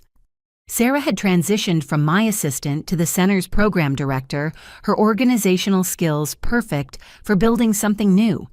She guided tours through spaces designed for growth conference rooms, for strategy sessions, a technology lab donated by my newest Fortune 500 client quiet offices, for focused work, and a childcare center, recognizing that many participants were single mothers, like I'd been. "The response has been overwhelming," Sarah explained to the documentary crew following our launch. "Over 300 applications for 25 spots. Benita insisted we accept based on potential and need not traditional credentials." I moved through the building, greeting participants and sharing abbreviated versions of my story. Each woman's eyes held recognition. They'd lived variations of the same struggle, balancing others' needs against their own dreams. Here, finally, was space to prioritize themselves without guilt. Amy had designed the financial literacy curriculum, drawing from years of observing our family's dysfunction. Understanding money means understanding power dynamics, she explained to the first workshop group. We'll teach not just budgeting, but recognizing and resisting financial manipulation. The international reach of my story, amplified by the documentary, had attracted corporate sponsors eager to support women's economic independence. Major companies funded scholarships, provided internship opportunities, and offered contracts to center graduates. What started as personal healing had become systematic change. Martha attended every session she could manage her presence, a reminder of hidden strength in unexpected places. She'd become the center's unofficial grandmother, sharing wisdom earned through decades of observation. Her favorite workshop was Recognizing Your Worth, where she helped women understand their value beyond monetary provision. 3 months into our first program, success stories emerged. Maria, who'd supported her extended family while they belittled her cleaning business, had restructured into a commercial service with 12 employees. Jennifer, whose husband had controlled their finances, while she raised 4 children, launched a virtual assistance company serving international clients. Diane transformed her secret food blog into a catering business after learning her family had been stealing her recipes for their restaurant.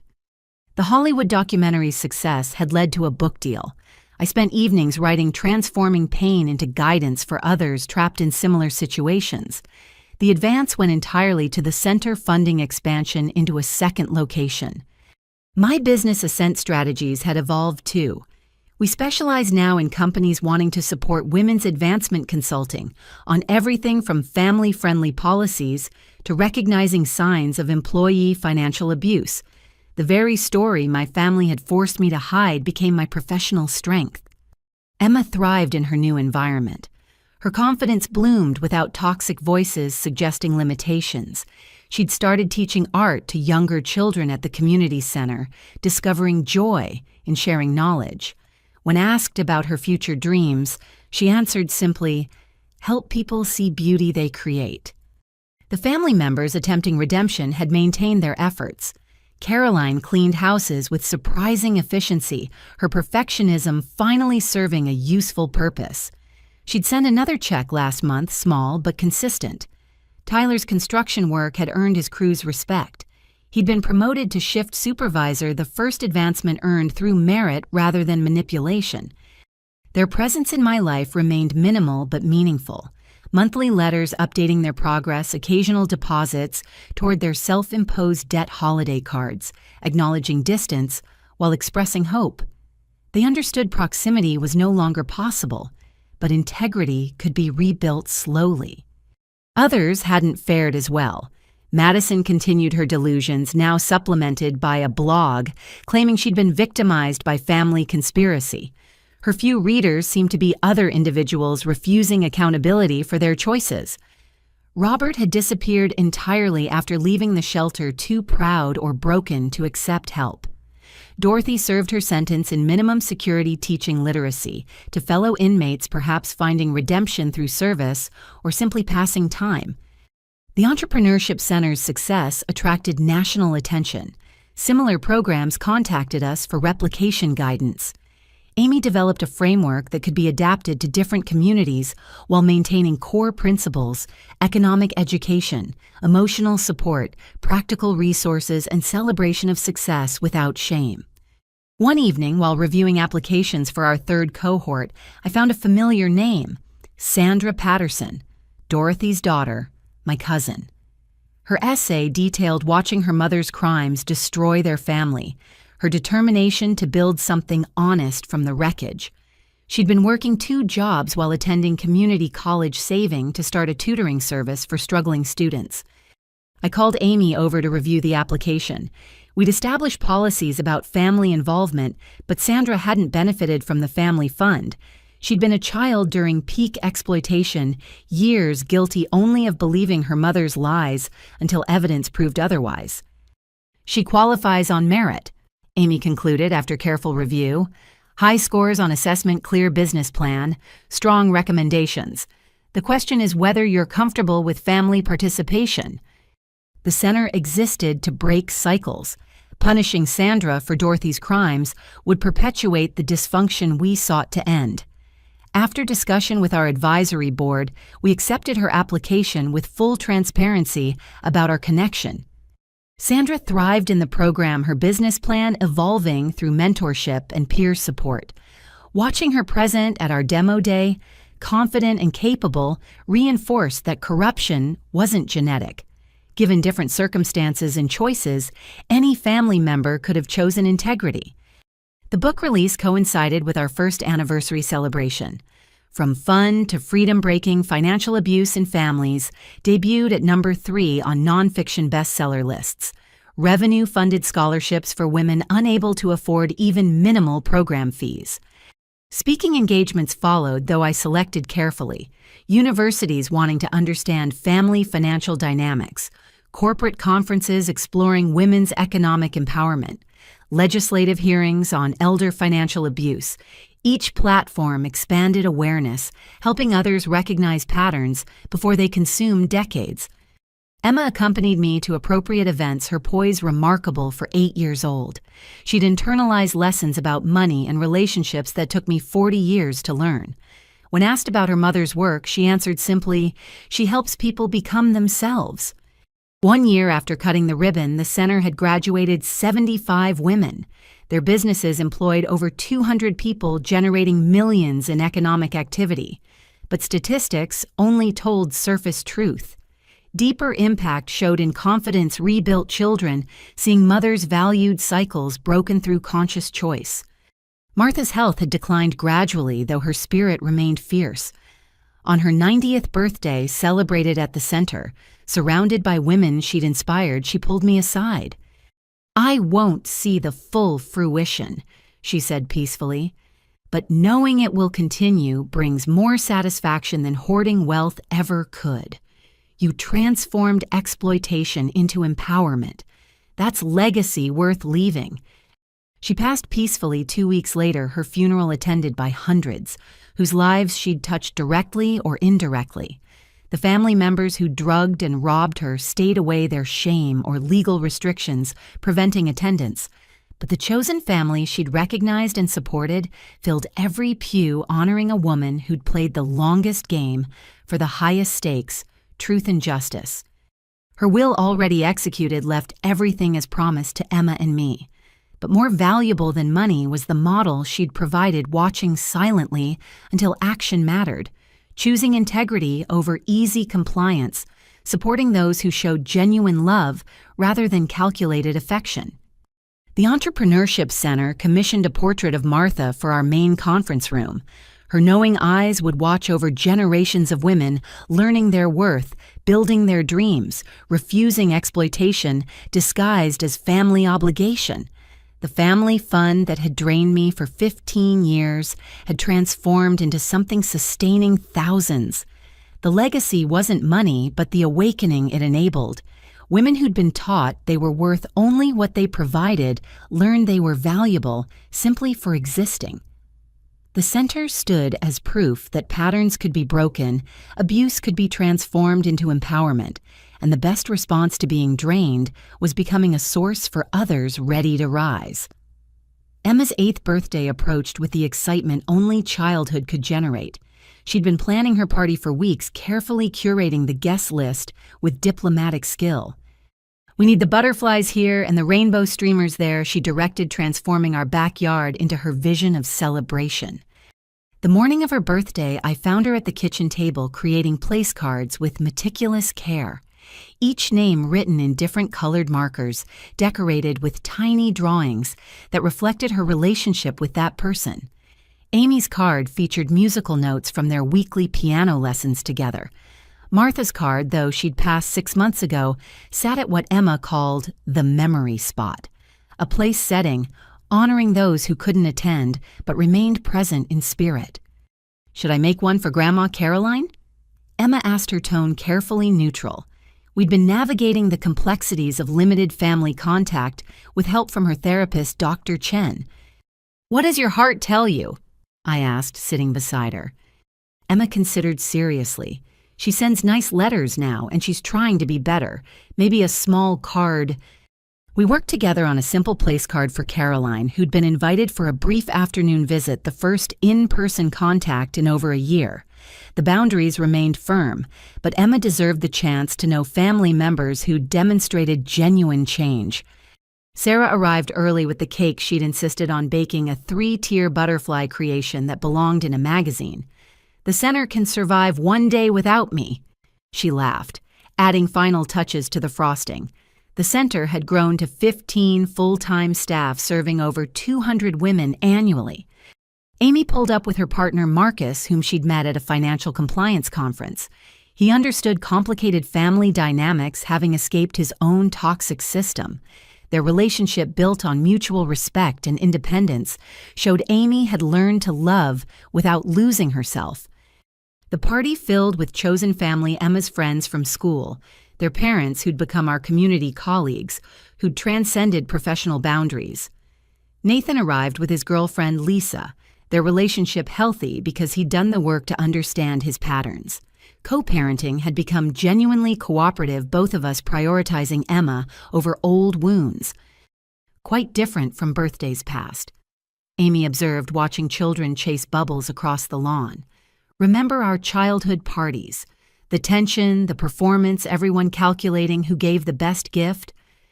This celebration held joy without undertones. No one kept score. Gifts reflected thought rather than obligation. Laughter came naturally instead of nervously. The difference between chosen and circumstantial family had never been clearer. Caroline arrived precisely at 2, as agreed. She looked healthier than during our last meeting, her work cleaning houses apparently agreeing with her physically, if not emotionally.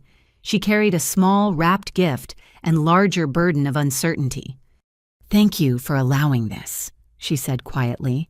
"I know I don't deserve—" "Today is about Emma," I interrupted gently. "She wanted you here. That's enough reason." Emma ran over, offering the careful hug of a child who'd learned boundaries early. "Hi, Grandma Caroline. Want to see my butterfly garden?" They walked together toward the flower beds Emma tended religiously. Caroline listened with apparent interest as Emma explained each plant's purpose in attracting different butterfly species. The interaction looked almost normal. Grandmother and granddaughter sharing a moment, except for the careful distance maintained by both. Tyler arrived 30 minutes later, Jake beside him. Father and son had rebuilt their relationship through family therapy and Tyler's genuine accountability. Jake, now 20 and thriving in college, had become a mentor at the center teaching financial literacy to teenagers. "Aunt Benita." Jake hugged me warmly.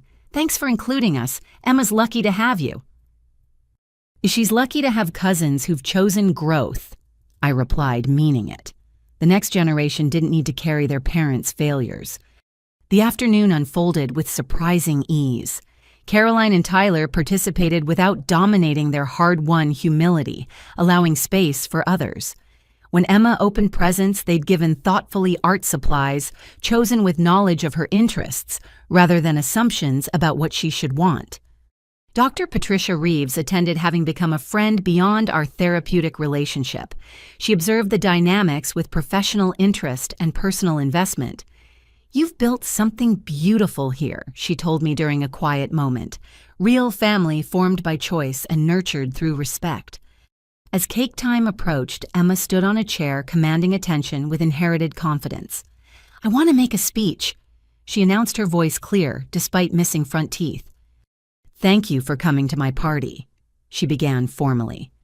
"I know some families are different from mine, but I think our family is special because everyone here chose to love us. Mom says chosen family is extra strong because it's built on purpose, not accident." The assembled group, blood relatives working toward redemption.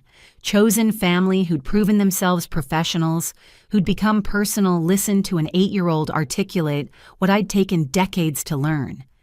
"I miss Grandma Martha," Emma continued. "She taught me that being smart means watching and choosing good people. So I choose all of you, even the ones who made mistakes before, because Mom says people can change if they really try."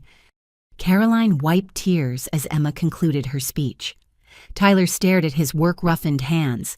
The weight of a child's forgiveness, conditional on continued growth, sat heavy and hopeful. The party continued past sunset fairy lights, creating magic as children played and adults connected. I found myself on the porch with Amy, watching our carefully constructed life bloom in real time. "She's remarkable," Amy said about Emma. "Wise beyond her years, but still genuinely childlike. You've protected her innocence while teaching her strength." "She teaches me too," I admitted. Her capacity for calibrated trust, knowing people can earn proximity without receiving complete access. I was 40 before learning that lesson. Nathan approached with cake for us both, his presence comfortable now. Lisa and I wanted to run something by you, he said carefully. We're thinking of trying for a baby. Emma would have a half-sibling. Want to make sure we handle it right for her. The conversation that might have triggered possessiveness or fear instead generated collaborative planning. We discussed how to frame the expansion for Emma, ensuring she felt secure rather than replaced. Nathan's growth allowed him to seek input rather than make unilateral decisions. As guests began departing, each goodbye carried warmth. Parents exchanged numbers for playdates. Colleagues confirmed lunch plans. The network created through conscious choice strengthened with each interaction. Caroline and Tyler left together, their brief visit ending appropriately. "Thank you," Caroline said simply, "for letting us witness who she's becoming. We'll keep earning whatever place you allow." Their humility maintained over 18 months suggested real change might be possible. Not reunion in any traditional sense, but perhaps a careful dance of controlled contact that honored growth while protecting boundaries. After everyone left and Emma finally crashed from birthday excitement, I sat in my office reviewing center applications. 300 for the next cohort, each representing a woman ready to break free from financial manipulation. The work that began with personal necessity had become systematic change.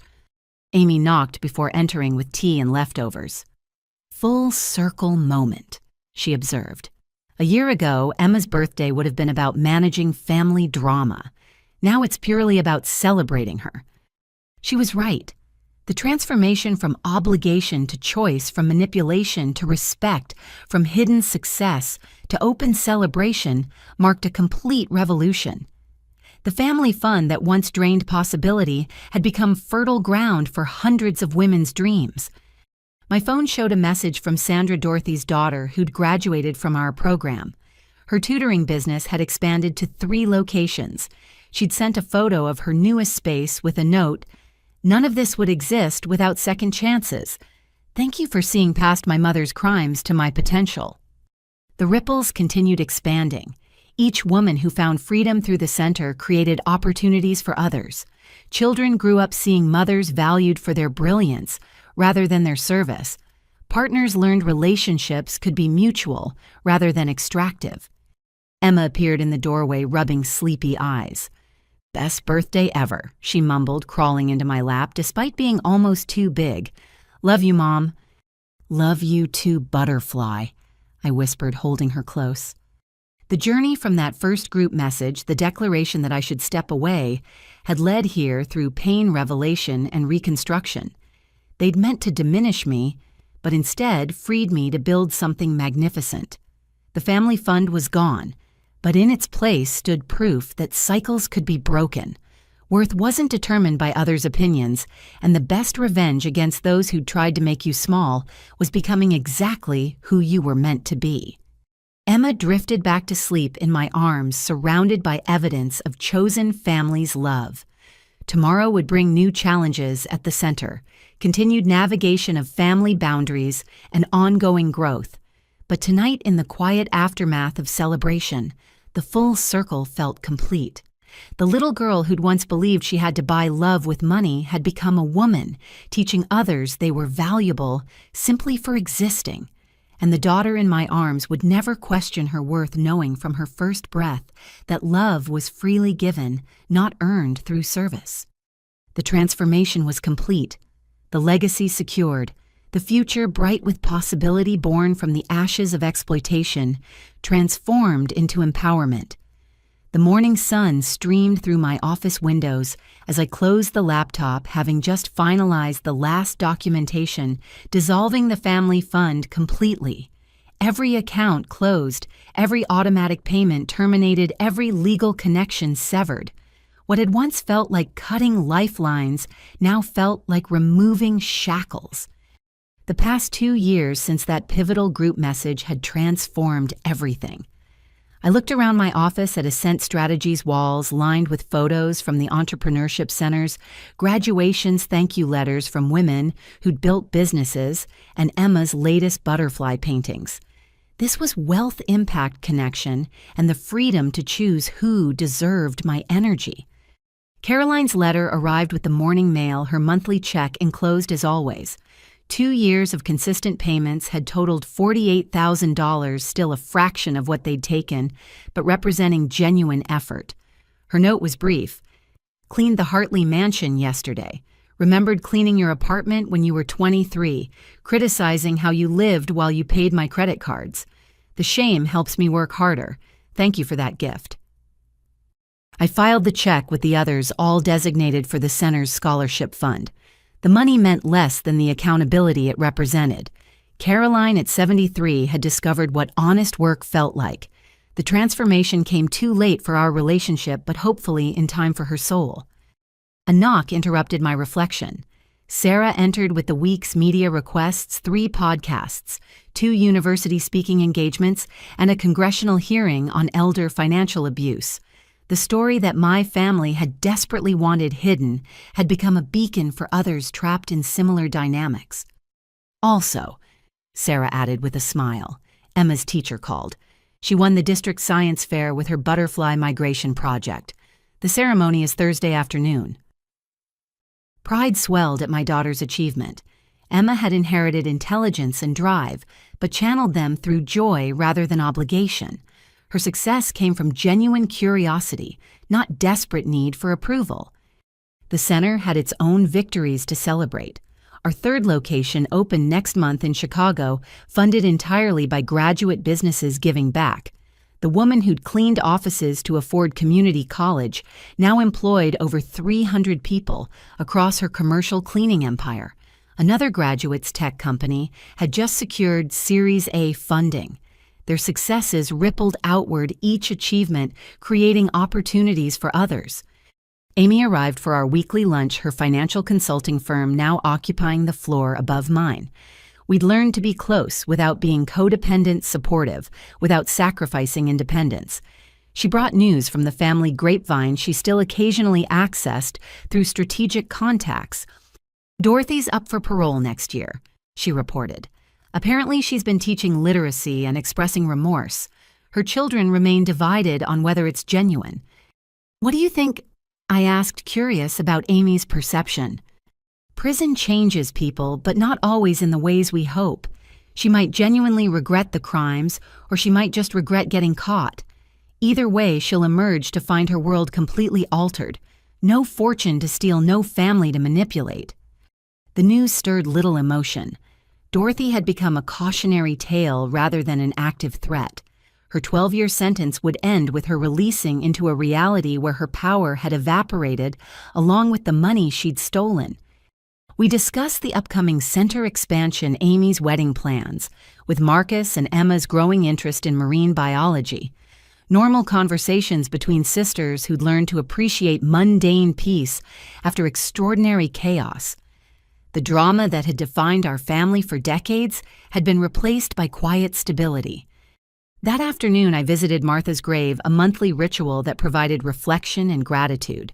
Fresh flowers adorned the headstone, Emma's tradition of bringing butterflies in various forms.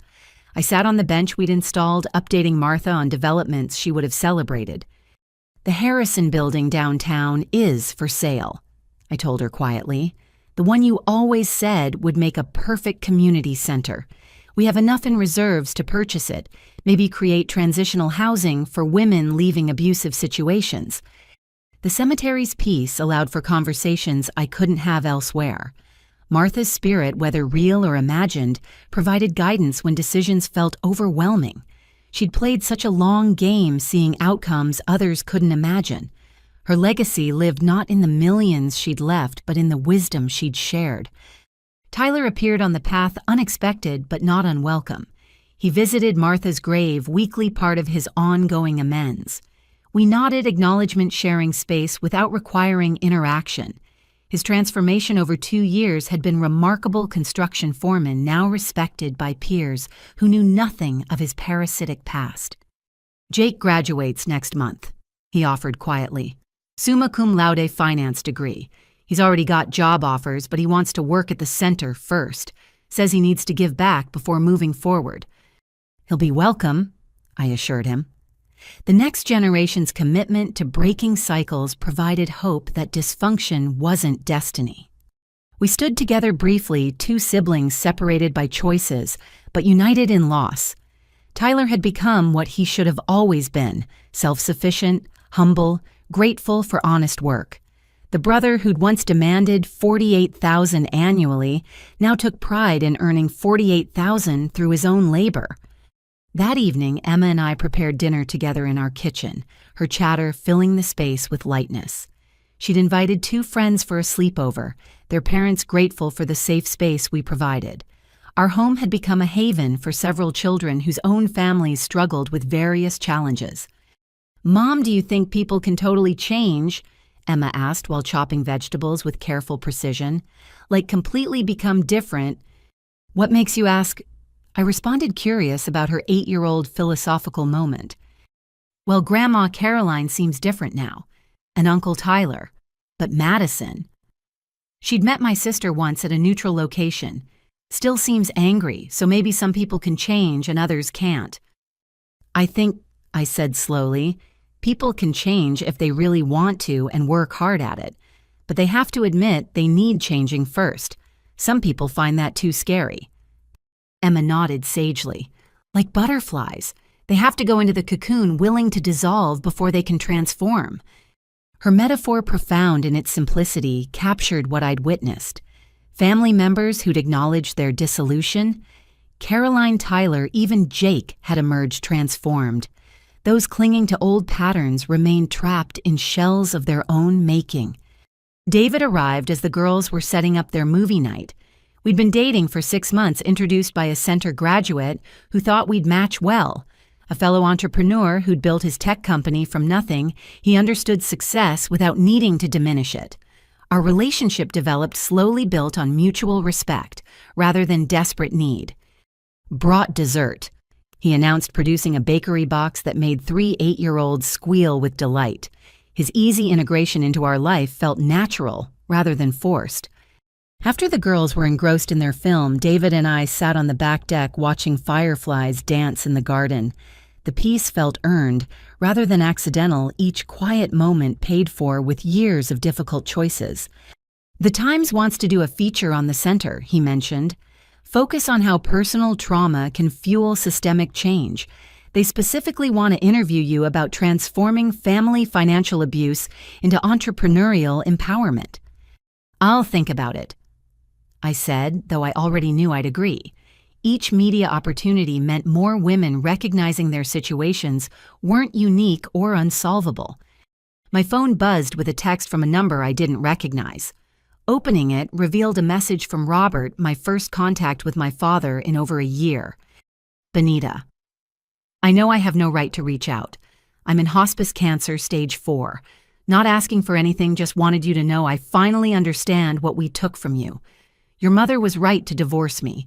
You were right to cut me off. I spent my life as a taker. I'm sorry it's too late to be anything else. Tell Emma her grandfather loved her even if he never learned how to show it properly." The message sat heavy in the night air. David took my hand, silently understanding some moments defied words. My father would die as he'd lived, reaching out only when facing ultimate consequences. But perhaps recognizing his failures before the end provided some redemption, if only for his own peace. I wouldn't visit. That boundary established through pain and therapy would hold. But I would tell Emma her grandfather's final message when she was older, framing it as evidence that understanding could come too late to change outcomes, but never too late to matter. The evening deepened Emma's laughter, carrying from inside where her friends painted each other's nails. This was the life I'd built from the ashes of enabling, filled with chosen love, purposeful work and boundaries that protected rather than isolated. Tomorrow would bring new challenges. The center faced growing pains. Family members continued their various journeys toward or away from accountability. Emma would need guidance navigating a world that wouldn't always be as safe as the one we'd created. But tonight, surrounded by evidence of transformation, the true wealth was evident.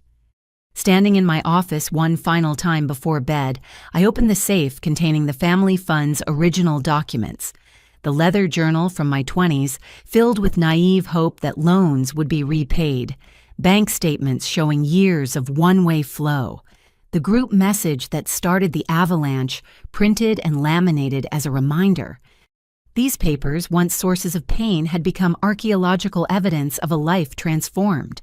The family fund was truly dead, but from its death had grown something magnificent, hundreds of women building businesses, children seeing mothers' valued cycles broken through conscious choice. The money my family had taken could never be recovered. The years of emotional abuse couldn't be undone. But the strength built through surviving their exploitation had become the foundation for others' freedom. That was the true wealth, not the millions accumulated or stolen, but the lives changed through sharing my story and resources. As I locked the safe, my reflection caught in the office mirror. The woman staring back looked nothing like the people-pleaser who'd hidden success to avoid threatening others. This woman owned her achievements, set boundaries without apology, and understood that real family wasn't about blood or obligation, but about mutual respect and chosen connection. The group message that demanded I step away had ultimately been a gift. By following their instructions, literally stepping away from the fund and the dysfunction it enabled, I'd stepped into my full power. Their rejection became my liberation. Their greed catalyzed my generosity toward those who truly deserved support. The family fund was gone, but in its place stood something eternal, the knowledge that worth isn't determined by what you provide, but by who you are. That truth learned through pain but proven through triumph would outlive any bank account. It would pass to Emma and every woman who walked through the center's doors, a legacy of transformation that began with refusing to be diminished. The true wealth wasn't money. It never had been. It was the freedom to choose yourself, the courage to demand respect, and the joy of building something beautiful from the ruins of others' greed. That wealth, unlike the family fund, could never be taken, only shared, multiplied, and passed on to those ready to claim their own worth. Standing in my home built with my success, filled with chosen family's love, and echoing with my daughter's laughter, I finally understood what Martha had seen all along. The best revenge against those who tried to make you small wasn't anger or retribution. It was becoming exactly who you were meant to be and helping others do the same. The story that began with a cruel message telling me to step away had ended with me stepping forward into a life beyond their limited imagination. And that transformation from fun to freedom, from enabling to empowering, from hidden to celebrated, was the greatest wealth of all. If you've experienced family financial abuse or watched loved ones struggle with similar dynamics, I'd love to hear your thoughts in the comments below. How do you maintain boundaries while still showing compassion? What helped you recognize your worth beyond what you could provide? Please share your stories. They help others realize they're not alone in these challenging situations. If this story resonated with you, please consider giving it a thumbs up and subscribing to the channel. Sharing it with someone who might need to hear that their worth isn't determined by their family's opinions could make all the difference in their journey toward freedom. Thank you for joining me in Benita's transformation. May you always remember that your true wealth lies not in what others take from you, but in who you choose to become, despite their limitations. Wishing you the courage to step into your own power and the wisdom to build your life on your own terms.